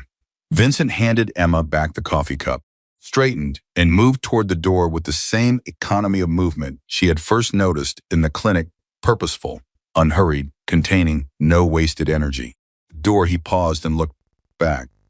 "You're going to be okay," he said, not as reassurance, not as a performance of comfort. Statement of observed fact, delivered by someone who had seen enough of the world to know the difference between people who were going to be okay and people who weren't. and had made a determination about which category she belonged in. Emma held his gaze. "I know," she said, and she meant it. For the first time in a very long time, she said something about her own future, and she meant it completely. Twist came at 11:47 p.m., and it came from a direction no one had anticipated. Bradley Harrington had, by all appearances, left. His car had been retrieved from the valet at approximately 9:30. His wife had been seen collecting her wrap from the coat check. Consensus among the remaining guests was that the Harrington departure was the clearest possible signal that the evening had cost Daniel Whitmore exactly what his father had feared. It would cost him the deal, the partnership, the 11-day countdown to a closing that was now very obviously not going to close. What no one knew, because it happened in a corridor that only two people occupied, that Bradley Harrington had not in fact left. He had sent his wife home, and he had remained standing in the corridor outside the room where Emma was sitting, their mother, waiting with the patience of a man who was used to waiting for the right moment to say the right thing. Emma came out of the room alone at 11:42 to find a glass of water, and she found Bradley Harrington instead. She had met him perhaps 6 times over the course of Daniel's business dealings. He was in his 60s, as heavy set, with the blunt, direct manner of someone who had made his money in industries that didn't reward indirection and had never developed a taste for it. She had always found him slightly uncomfortable to be around, not because he was unkind, but because his directness had always felt, in the context of evenings with Daniel, like a proximity to truth that she needed to be careful around. She stopped when she saw him. "Mrs. Whitmore," he said. "Mr. Harrington." She waited. He looked at her with an attention that was different from most of the attention she'd received tonight. Not concerned, not calculating, not performing sympathy. It was the look of someone taking a measurement. "I want to ask you a question," he said, "and I want you to know that, however you answer it, what I'm about to tell you doesn't change." She waited. "How long were you trying to leave?" he asked. She was quiet for a moment. "A long time," she said. He nodded slowly. "I've been in business with Daniel's father for 6 years," he said. "I have suspected for approximately 4 of those 6 years that something was not right in that family. Not specifically, I couldn't have told you what I was picking up. It was nothing specific. Something." He paused. "I want you to know that the Harrington Group will not be closing the Meridian deal with Daniel Whitmore." Emma absorbed this. "I also want you to know," he continued, "that I have a legal team.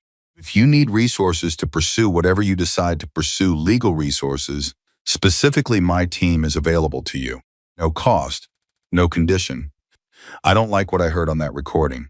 Don't like that it was happening, and I was in rooms with that man, and I didn't look harder." He stopped. "That's all I wanted to say." Emma looked at him for a long moment. She thought about Daniel's voice saying, "You know what this is going to cost you." The implicit architecture of threat that had structured her understanding of leaving for years, the money, the lawyers, the influence, the apparatus of powerful men that Daniel had built around himself like additional walls. The way he had always made the cost of escape seem unsurvivable. She thought about Harrington standing in a corridor at 11:42 p.m. with his wife already in the car, waiting to tell her something that didn't benefit him in any measurable way. She thought about Vincent in a parking lot at midnight saying, "I pay my debts." She thought about her mother's hands holding hers. She thought about Claire's voice breaking in the cold, "I should have looked harder." She thought about a dog on a highway looking up at her. She thought, this is what it looks like. This is what the world looks like when you are finally in it instead of surviving alongside it. "Thank you, Mr. Harrington," she said. "Bradley," he said. "Bradley," she extended her hand. He shook it. "I'll be in touch." He nodded. He picked up his coat from where it was folded over his arm. He walked to the front door and left. Emma stood in the corridor alone. She stood there for a full minute, in the quiet of the house, feeling the weight and the shape of what had just happened.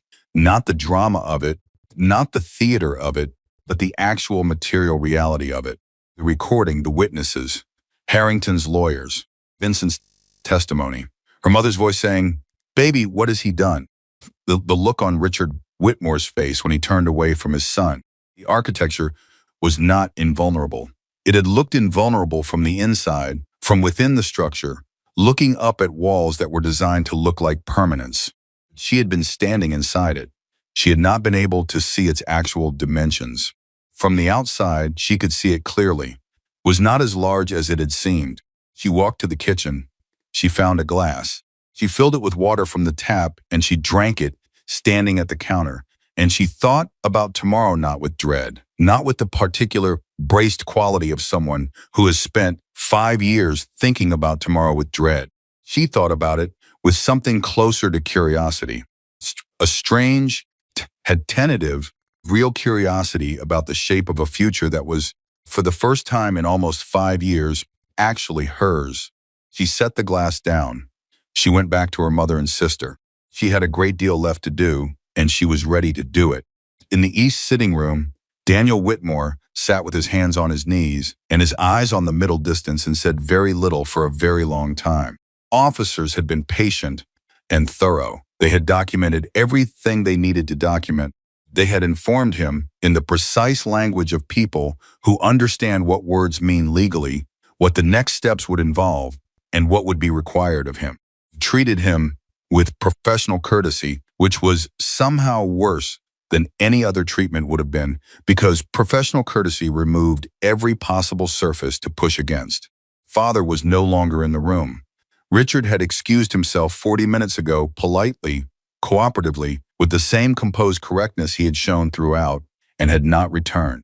Daniel could hear faintly the sound of his father's car being pulled around to the front of the estate by a valet. Father was leaving.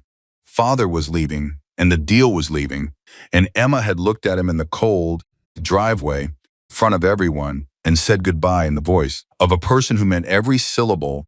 Then she had turned her back and walked away. The sound of those engines had been the loudest thing in his life. He sat in the sitting room, and the officers had gone, and the house was very quiet, and Daniel Whitmore, for the first time in 15 years, had no room to configure. He had no performance to give.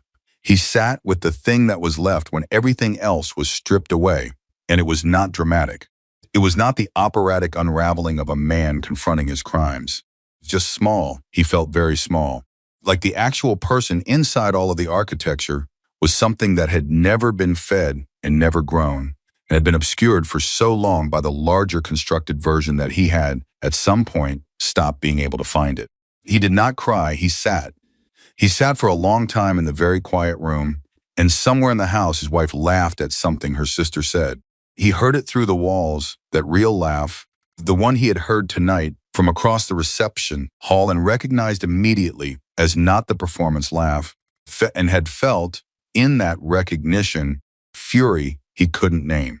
Now he heard it again, and the fury was gone. There was nothing there where the fury had been, just the sound of a woman laughing in her mother's house, and the understanding that the sound had nothing to do with him and never would again. Picked up his phone. He looked at it for a long moment.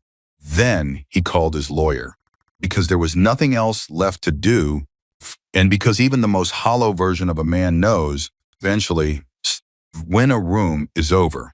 The morning after Claire's wedding, Emma woke up in her childhood bedroom and lay completely still for 60 seconds. This was not something she had done by choice. It was something her body did automatically, the same thing it had done every morning. For 4 years and 11 months, this 60-second suspended state before full consciousness arrived, this liminal breath between sleeping and waking, where she existed in a space before she had to begin managing everything. She had always hated those 60 seconds. They were the 60 seconds before the performance started, and knowing they were ending was its own particular weight. This morning, the 60 seconds ended and she opened her eyes, and the weight was not there. She lay in the room where she had slept as a girl, and she listened to the house, and she took a full inventory of what was present and what was not. Her mother was already awake. She could hear movement in the kitchen below, the specific sound of Patricia Whitmore making coffee with the precision of someone who has performed the same ritual for 40 years and finds comfort in its exactness. Claire was still asleep down the hall. She had finally gone to bed near 2 in the morning, she and James having stayed long after the last guests left, long after the officers had filed their reports and collected their documentation and departed with the careful, true professionalism of people who had done their portion of this work and understood that the rest of it would take considerably longer than one night. Daniel was not in the house. He had left sometime after midnight. She had not watched him go. She had been in the kitchen with her mother. At some point, the sound of a car on the drive had reached them. Patricia had looked up from her coffee mug and then looked at Emma and said nothing. Emma had said nothing, and that had been enough. He was gone. The particular gravitational field that his presence had generated in every room he occupied, the thing she had spent 5 years navigating, calibrating herself against, measuring every movement and word in relation to, was gone. Absence of it was extraordinary. She had expected it to feel like relief. It did feel like relief, but it felt like other things simultaneously, things she had not anticipated and did not yet have clean names for. It felt like sign outside, Hattie feast down something very heavy, the way your body doesn't immediately understand that it can stop holding the position, the way the muscles still carry the shape of the weight. She had spent 5 years building a particular kind of internal architecture designed specifically to manage Daniel's presence. And that architecture didn't dissolve overnight just because the reason for it had walked out the door. She knew this. She had been honest with herself for long enough in the private spaces she had preserved against everything to know this. She got up anyway. She got up and she went to the window and she looked out at the estate grounds in the early morning light. And she thought, one day at a time is a cliche because it is the only true thing. Today is the first day that is entirely mine, and I am going to start it by going downstairs and having coffee with my mother. She went downstairs and had coffee with her mother. Patricia was standing at the counter when Emma appeared in the doorway. She looked up and something in her face did what faces do when they have been worrying about something for a long time, and the worry has shifted into a different, more manageable shape. She didn't say anything. She just took a second mug from the cabinet and filled it and held it out. Emma crossed the kitchen and took it, and they stood together at the counter and drank their coffee in the early morning quiet of a house that had always been full of the kind of love that didn't always know how to show self, but was never, not for a single day, absent. "Did you sleep?" Patricia asked. "Better than I have in years," Emma said. Patricia nodded. She looked at her coffee. "I've been sitting here since 5, thinking about everything I should have said and done differently." "Mom, let me say it," Patricia said. "I need to say it once, and then I'm going to try very hard not to say it again, because I know it doesn't help you. But I need you to hear it." She looked at Emma directly. "I missed it. I was your mother, and I was in the same rooms as that man for 5 years, and I missed it. And I am going to spend a significant amount of time being angry at myself for that." Emma held her coffee mug with both hands. "He was very good at it," she said. "I know he was. That doesn't make me feel better." "Should a little. It doesn't." Patricia exhaled. "What it does is make me understand that I have to look harder from now on. Everything, at everyone." She paused. "You, especially. I'm going to be looking very hard at you from now on, Emma. I need you to know that." Emma felt her throat tighten in the way it tightened when something was real, not performance real, not managed real, genuinely, uncomplicatedly real. "Okay," she said. "And I need you to tell me things," Patricia said. "Not all at once, not before you're ready. But I need you to stop protecting me from the things that are true. I am your mother. I am capable of handling the truth. I am not someone you need to manage." Emma looked at her. She thought about all the mornings she had stood in front of her mirror and constructed the smile and thought, she can't know, she doesn't need to carry this. She thought about the specific, suffocating loneliness of being loved by people you are actively deceiving for their own protection, and how that loneliness compounds over years into something that has its own weight, its own gravity, its own cost that you pay in the quiet spaces where no one can see. "Okay," she said again. "And then I'm going to need a lawyer." "Bradley Harrington called this morning," Patricia said. 6:30. "He said his team is ready whenever you are." Emma stared at her. "You spoke to him?" "He had my number from a charity event 3 years ago. He said he spoke to you last night." Patricia's expression was measured and deliberate, and underneath it was a purity so clean and so ancient that Emma recognized it as the oldest form of love. "He said he wanted to make sure the offer still stood in the daylight." Emma set her coffee down. She thought about Harrington in the corridor at 11:42 p.m., saying, "However you answer it, what I'm about to tell you doesn't change." She thought about what it meant that she had encountered one night more concrete and unconditional support than she had allowed herself to access in 5 years. She thought about all the ways fear reshapes your understanding of what is available to you, how it makes the world look smaller and more hostile and more sealed than it actually is. "Tell him yes," Emma said. "Tell him I'll call today." Tricia picked up her phone. Claire appeared in the kitchen doorway at 7:15 in James's flannel shirt, and her own exhausted, luminous post-wedding face. She looked at the two of them at the counter and said, "There coffee or did you drink all of it?" "There's coffee," Patricia said.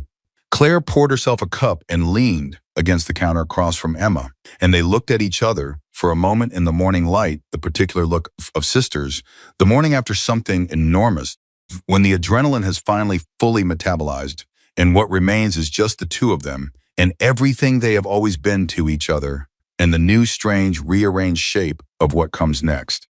"How are you?" Claire asked. "Complicated," Emma said. "Yeah." Claire wrapped both hands around her mug. "That sounds right." "I'm sorry," Emma said. "About your wedding." Claire looked at her with an expression so direct and immediate that it left no room for the apology to land. "Don't," she said. "Don't do that. You didn't do anything to my wedding." "He did.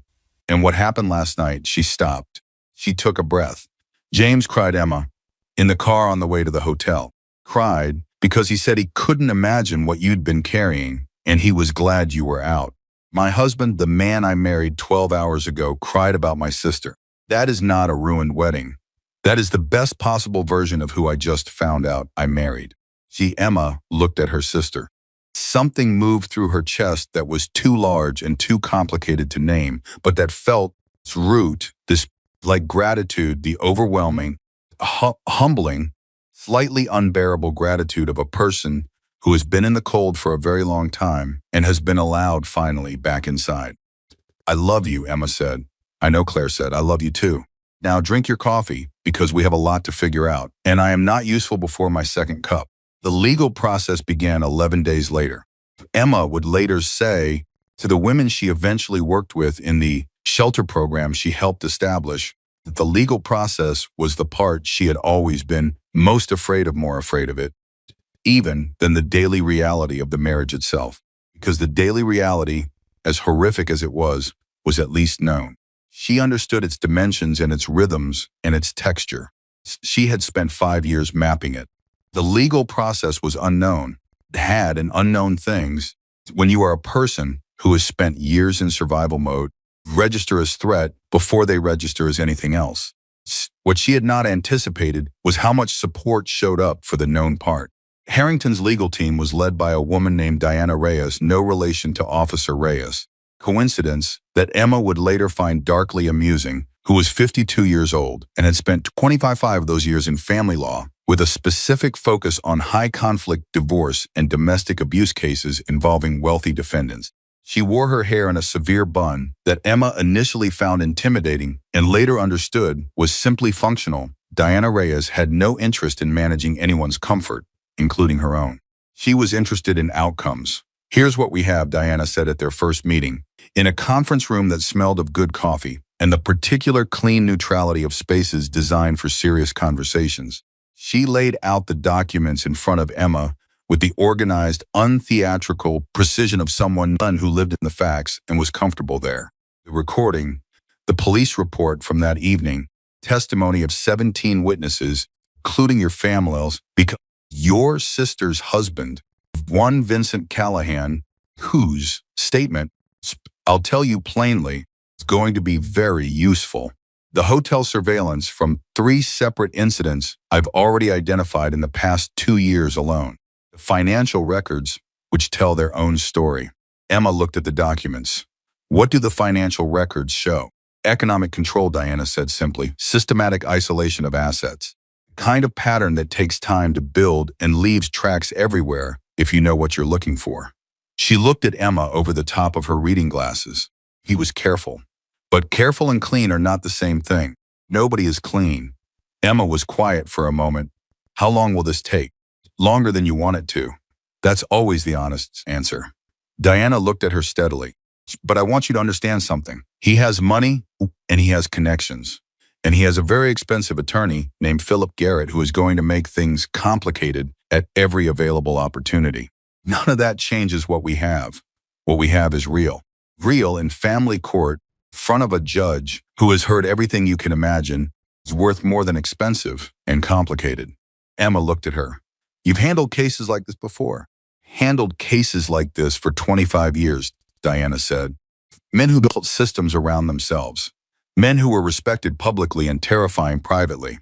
Men who believed that the architecture they constructed was more real than the damage underneath it. She paused. In my experience, those systems look more solid from the inside than they actually are. You spent 5 years inside this one. I've been looking at cases like it from the outside for 25 years. I know exactly how far the walls actually extend. Emma felt something settle in her chest. Not resolution was still months away, and she knew it. Something more foundational than resolution. The particular settling of a person who has found the right person to trust with the right task and can feel in the quality of that trust that they have not made a mistake. Okay, she said. Let's start. The first time Daniel's lawyer sent a document designed to reframe Emma as emotionally unstable, a carefully constructed filing that referenced her alleged anxiety, her supposed social withdrawal, her apparent difficulty maintaining appropriate behavior in public settings, which was their language. For the wedding, Emma read it in Diana's office and felt her body respond the way it had learned, to respond to Daniel's particular brand of control. Cold hands, the tightening chest, the specific vertiginous sensation of reality being systematically replaced with a false version and being told that the false version was the true one. She sat with it for a moment. Then she handed it back to Diana. What do we do with this? We dismantle it, Diana said, without looking up from her own copy. Piece by piece, that's what I do. It took 4 months, not the entire process that would take significantly longer. 4 months to dismantle the specific structure that Philip Garrett had attempted to build around Daniel's version of events. 4 months of statements and filings and counterfilings and 2 court appearances that Emma attended in clothes she chose herself, with her mother and Claire in the gallery behind her, and which she endured with the steadiness of a person who has already survived the worst version of the thing they're being asked to face. In the middle of those 4 months, the recording surfaced publicly. Emma had not planned this. She had not authorized it and had not known it was coming. It emerged through a combination of the police report becoming part of the public record and a journalist who covered family court cases with the specific dogged attention of someone who believes the details of how power operates in private spaces are exactly the kind of detail the public should know. Journalist's name was Rosa Parks. Again, no relation. And Emma would come to believe that the universe had a very specific sense of humor about names, and she had been covering the Whitmore case since the filing appeared in the public record. The story Rosa Parks wrote was careful and factual and devastating. It contained nothing that was not documented, nothing that was not sourced, nothing that had not already been entered into the record somewhere. It contained the 11 seconds of audio transcribed. It contained Daniel Whitmore's professional biography. It contained the statements of people who had known him in professional contexts and were, in the light of the case, reconsidering what they thought they had known. Contained, in the 4th paragraph, the detail that a Hells Angels chapter president named Vincent Callahan had responded to Emma's call and had provided a formal statement to law enforcement. The paragraph generated more response than any other part of the story. Emma read the article in her temporary apartment she had moved into a furnished place in Santa Barbara while the legal process ran. A small, spare, deeply impersonal space that she was gradually making personal through the accumulation of small choices. A plant throw blanket, a set of coffee mugs in a color she liked, and she read the paragraph about Vincent, and she sat with the particular complex feeling of having your story exist in the world without your complete control over its shape. It was not a comfortable feeling. It was also not entirely uncomfortable. She called Vincent. He picked up on the second ring this time. She had wondered if he would. She had been wondering, the weeks since the wedding, what the appropriate relationship was between two people who had arrived at each other through the specific circumstances they had, what she owed him, what he expected, whether the debt he had once said he was repaying had been repaid or had transformed into something else, or had simply become the foundation of something that didn't yet have a name. You read it, he said. I read it, she said. Are you okay with the article says your name? My name's been in print before, he said. Not usually in this context. Sorry. I didn't know it would. Emma. Voice, as it had been in the parking lot, as it had been on the phone, as it had been in the driveway of her family's estate, steady and direct and without performance. I'm not sorry about my name being in that article. I'm not sorry about any of it. Are you okay? She thought about it honestly, which was something she was practicing. Not the automatic reflexive okay that she had produced for 5 years, but the actual honest answer to the actual question. I'm complicated, she said. That's the best word I have right now. Complicated is good, he said. Complicated means you're actually in it. She sat with that for a moment. How's Cash? She heard something in the background, a thump and a shuffle that sound exactly like a large dog rearranging himself on a piece of furniture he was technically not allowed to be on. Cash is excellent, Vincent said, currently on the couch where he is absolutely not allowed to be. Emma laughed. Does he ever actually follow any rules? Only the ones he decides to follow, Vincent said, which in my experience is the only honest relationship anyone has with rules. She laughed again. And in the laugh and the ease of it, in the naturalness of it, in the complete absence of any internal calculation about whether it was too loud or too much or inappropriate, she felt something that had been tensed for 5 years begin, very slowly, to release. Twist nobody had anticipated came 7 months into the legal process, and it came from Richard Whitmore. Daniel's father had, in the weeks following the wedding, done exactly what Emma had predicted he would do. He had retreated, had released a statement through a PR firm that said nothing specific about his son's situation, but contained language designed to suggest appropriate distance. He had paused the Meridian deal indefinitely. He had made himself, to all outward appearances, unreachable. What no one had known was that Richard Whitmore had also spent those 7 months sitting with something, 71 years old, and he had built an empire on the principle that every situation had a correct move, and the correct move was the one that preserved the most value. He had applied this principle to his business and his investments and his family and his marriages. There had been 3 of them, and his charitable foundation, and it had served him with extraordinary consistency for 50 years. He called Emma on a Tuesday morning in the 7th month. She almost didn't answer. The number came up as a name she had saved simply as R. Whitmore. She had his number from years of family communications and had never deleted it. The same way you don't delete a phone number, even when the relationship attached to it has become something you need to be cautious around. She looked at the screen for several seconds before she answered. Emma, he said. Richard. She kept her voice neutral. Pause. Then, I've done something. His voice was different from any version of it she had encountered before. Not the authority voice, not the strategic management voice. Something older and less constructed. I want you to know before you hear about it from someone else. Her hand tightened on the phone. What did you do? Provided a statement to your attorney, he said. Diana Reyes. I contacted her office yesterday. I provided documentation and a signed statement regarding patterns of behavior I personally witnessed in my son's conduct over the past several years that I believe are relevant to your case. The silence that followed was so complete that Emma could hear the blood moving through her own ears. She stopped. She started again. Why? Another pause. This one longer. And in it she could hear the specific quality of a person choosing, with difficulty, between several possible answers and settling on the true one. Because I watched him, Richard said. I watched what he was for 20 years, and I told myself it was a management problem. He was difficult, and that difficult people needed management. Told myself that what I was seeing was ambition and drive, and the particular sharpness that successful men have. Told myself a great many things. A beat. I was in that room at your mother's house. I heard how he spoke to you. I saw his face when you walked out. His voice changed again. Not softer. Something else. Something that had the quality of a man confronting the gap between who he believed himself to be and what he had actually done. I have money and I have lawyers, and I have spent 50 years using both of those things to make problems smaller. This is not a problem I am interested in making smaller. Emma sat in her small apartment with her plant on the windowsill and her coffee mugs in the colors she had chosen, and she breathed carefully. Richard, why now? It's been 7 months. Because I spent 7 months telling myself I had discharged my obligation by stepping back, he said plainly. And then I read the article, and I read the transcript of the recording.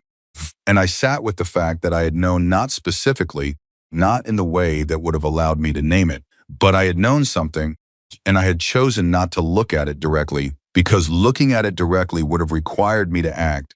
Acting would have cost something. He stopped. 71 years old. The things I've spent my life preserving have turned out to be worth considerably less than I believed. Prefer the time I have left to be spent on something that costs the right things. Emma closed her eyes. She thought about Daniel in the sitting room, alone, calling his lawyer. She thought about Richard in that same room, looking at his son with the face of a man calculating losses and turning away. She thought about what it meant, what it actually practically, legally meant for Richard Whitmore's documentation and signed statement to arrive in Diana Reyes's office. She thought about the architecture, how it looked from inside versus outside, how it turned out that one of the walls had decided finally to come down from the inside. Okay, she said, I don't expect anything from you, Richard said quickly. I want to be clear about that. I'm not looking for... I know, Emma said. I know you're not. She paused. Thank you, Richard. He made a sound that was not quite a response, but that was also not nothing. Then he said, I hope you're doing well, Emma. I genuinely mean that. She looked at her plant. She looked at the morning light on it, the way it caught the green. I'm getting there, she said. She meant it. Divorce was finalized on a Wednesday morning in March, 14 months after Claire's wedding. Diana called Emma at 8:47 a.m. and said, It's done. 2 words, delivered in the precise, unembellished tone of a woman who had learned that the most powerful moments don't need decoration. Protective order extended, asset division finalized, the filing on the emotional instability claim dismissed with prejudice. Done. Emma was standing in her kitchen, not the temporary apartment kitchen, but the kitchen of the small house she had leased in Santa Barbara 3 months earlier, a house with a garden that she had started learning to tend with a humility she found both humbling and unexpectedly satisfying. She was in her kitchen, and she was drinking coffee, and she was looking at the garden through the window. And Diana said it's done. And Emma stood there for a moment in the ordinary morning light and felt the words settle into her body. Done. Not the beginning, not a turning point. The actual legal documented end of the structure that had contained her for 5 years. Papers signed and stamped and filed and complete. The architecture demolished by the correct authorities, the correct sequence, with the correct documentation, till there was nothing left of it but a record. Emma, Diana's voice. You still there? I'm here, Emma said. I'm here. You should celebrate, Diana said. I mean it. Go do something good for yourself today. Emma looked at the garden. I will, she said. She hung up. She stood in her kitchen for a long moment. Then she called her mother. Patricia picked up immediately, the way Patricia had been picking up since the night of the wedding first ring, every time, without exception, specific availability of a mother who has made a commitment to herself about how present she is going to be. Diana called, Emma said. Patricia was quiet for exactly 2 seconds. Then she said, in a voice that was composed and cracked simultaneously in the way that her mother's voice did when she was feeling something enormous and managing it precisely, It's done? Done. She heard her mother exhale, a long, slow release, the kind that carries more than air. Come for dinner tonight, Patricia said. I'll call Claire. Yes, Emma said. She called Claire next. Claire answered with, Did Diana call? Which meant Patricia had already sent a text. This was so perfectly, exactly her family that Emma laughed out loud. Done, Emma said. Claire's response was not composed. Claire's response was entirely Claire, immediate and loud and completely genuine. And in the background, Emma could hear James saying yes in the particular tone of a man who has been quietly rooting for something for 14 months and has just found out it went the right way. Come to dinner, Claire said. Mom's already cooking. I know, Emma said. I'm coming. She called Vincent last. This was deliberate. She had thought about the order. Theon sign outside had. She had thought about what the order meant and what it said about the things she was still figuring out, and she had decided that deliberateness was a quality she was going to keep cultivating in herself because it was one of the things that had been taken from her, the ability to make decisions from her own center of gravity, and she was reclaiming it in every small way available. Answered on the second ring. "It's done," she said. "I know," he said. "Diana's office called me this morning." The statement contributed to the asset ruling. She had not known that. She sat down on the kitchen chair and absorbed it. "You knew before I called. About an hour ago, yeah?" "You didn't call me," "No," he said. "It was your call to make. When you were ready." Emma looked at the garden. She thought about Cash, who slept on a couch he wasn't supposed to sleep on and had the right idea about rules. She thought about a rainy highway and a wounded animal, and the quality of a man's attention in a parking lot at midnight. She thought about 15 riders showing up because someone they'd been told about needed them to show up without asking questions, requiring anything except the knowledge that it mattered. "I want to come by sometime," she said, "if that's okay. I want to see Cash." A pause. Then Vincent said, "He'd like that." "So would I." "Okay," she said. "Congratulations, Emma," he said. And the way he said it, quiet and direct and completely without ceremony, was the way he said everything, and it landed exactly the way everything he said landed. "Real. Thank you," she said, "for everything. You saved his life on a highway," Vincent said, "long before I saved anything of yours." He paused. "The way I see it, we're still even." She drove out to the Hells Angels clubhouse on a Saturday in April. She had not been nervous on the way there, which surprised her and then didn't. She had driven through enough unfamiliar territory in the past 14 months, legal offices and courtrooms and crisis counselor waiting rooms and shelter buildings and every interior geography of starting over that Saturday drive to meet a man and his dog registered as something she could simply do. Cash met her at the door before Vincent did. He was enormous and black and impossibly enthusiastic, the exact dog she had sat beside in a veterinary clinic waiting room at 11:30 at night, except healthy genuinely, luminously, ridiculous healthy, with the specific exuberance of an animal who has fully recovered from something difficult and has decided with complete conviction that the world is wonderful. Put his paws on her shoulders, and she staggered back one step and laughed and said, "Hi, Cash." "Hi, yes, I remember you too." Vincent appeared in the doorway behind him and said, "Cash, down." Cash did not come down. Emma didn't mind. She sat in the yard with Cash and with Vincent and two of his men who came and went with the easy, undemonstrative friendliness she had noticed in them the night of the wedding. She drank coffee black, which she had started drinking that way because it turned out she had only been adding milk because Daniel preferred milk in his coffee, and over time she stopped noticing she was doing it, and they talked about things that were not the legal process and not the wedding and not the past 14 months. They talked about Cash and his ongoing complicated relationship with the couch rule. Talked about the shelter program Emma had begun volunteering with 2 days a week, sitting with women in the early stages of leaving and offering them the specific utility of someone who understood from the inside what that terrain felt like. They talked about the garden she was learning to tend. Vincent, unexpectedly, said he grew tomatoes and gave her 3 specific pieces of advice about soil that she wrote down in her phone. One point, one of the riders, the one with gray at his temples, the one who had caught her eye in the driveway that night and nodded, came out with a plate of something and set it on the table between them and said to Emma with complete directness, "You doing okay?" She looked at him. She thought about how to answer. She applied the practice of honesty she had been building, the one that required her to stop reaching for the automatic response and actually consult the actual answer. "Yeah," she said, "I really am." He nodded. Same small complete nod from the driveway. Then he went back inside. Vincent was watching her with the same attention he had always watched her, with not intrusive, not searching, just present. The particular presence of a person who pays genuine attention and doesn't require you to do anything with it. "The women at the shelter," he said. "Is that helping? For you, I mean, not just for them." Emma thought about the woman she had sat with last Tuesday, 34 years old, 2 kids, a husband whose methods were different from Daniel's, but whose fundamental logic was the same. She thought about sitting across from that woman and saying, I know exactly what that feels like. I know the way you apologize for things that aren't your fault. I know the 60 seconds before you remember what's true.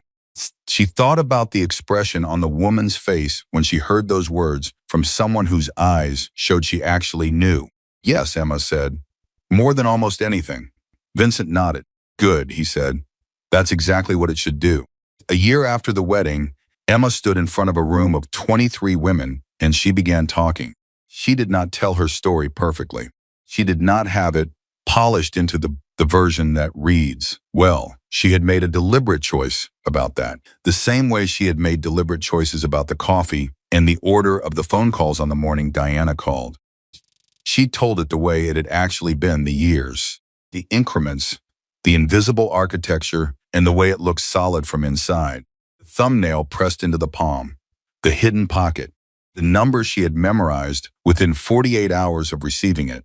She told them about a dog on a highway and the 60 seconds in the waiting room before she decided not to leave, and what that decision had eventually returned to her.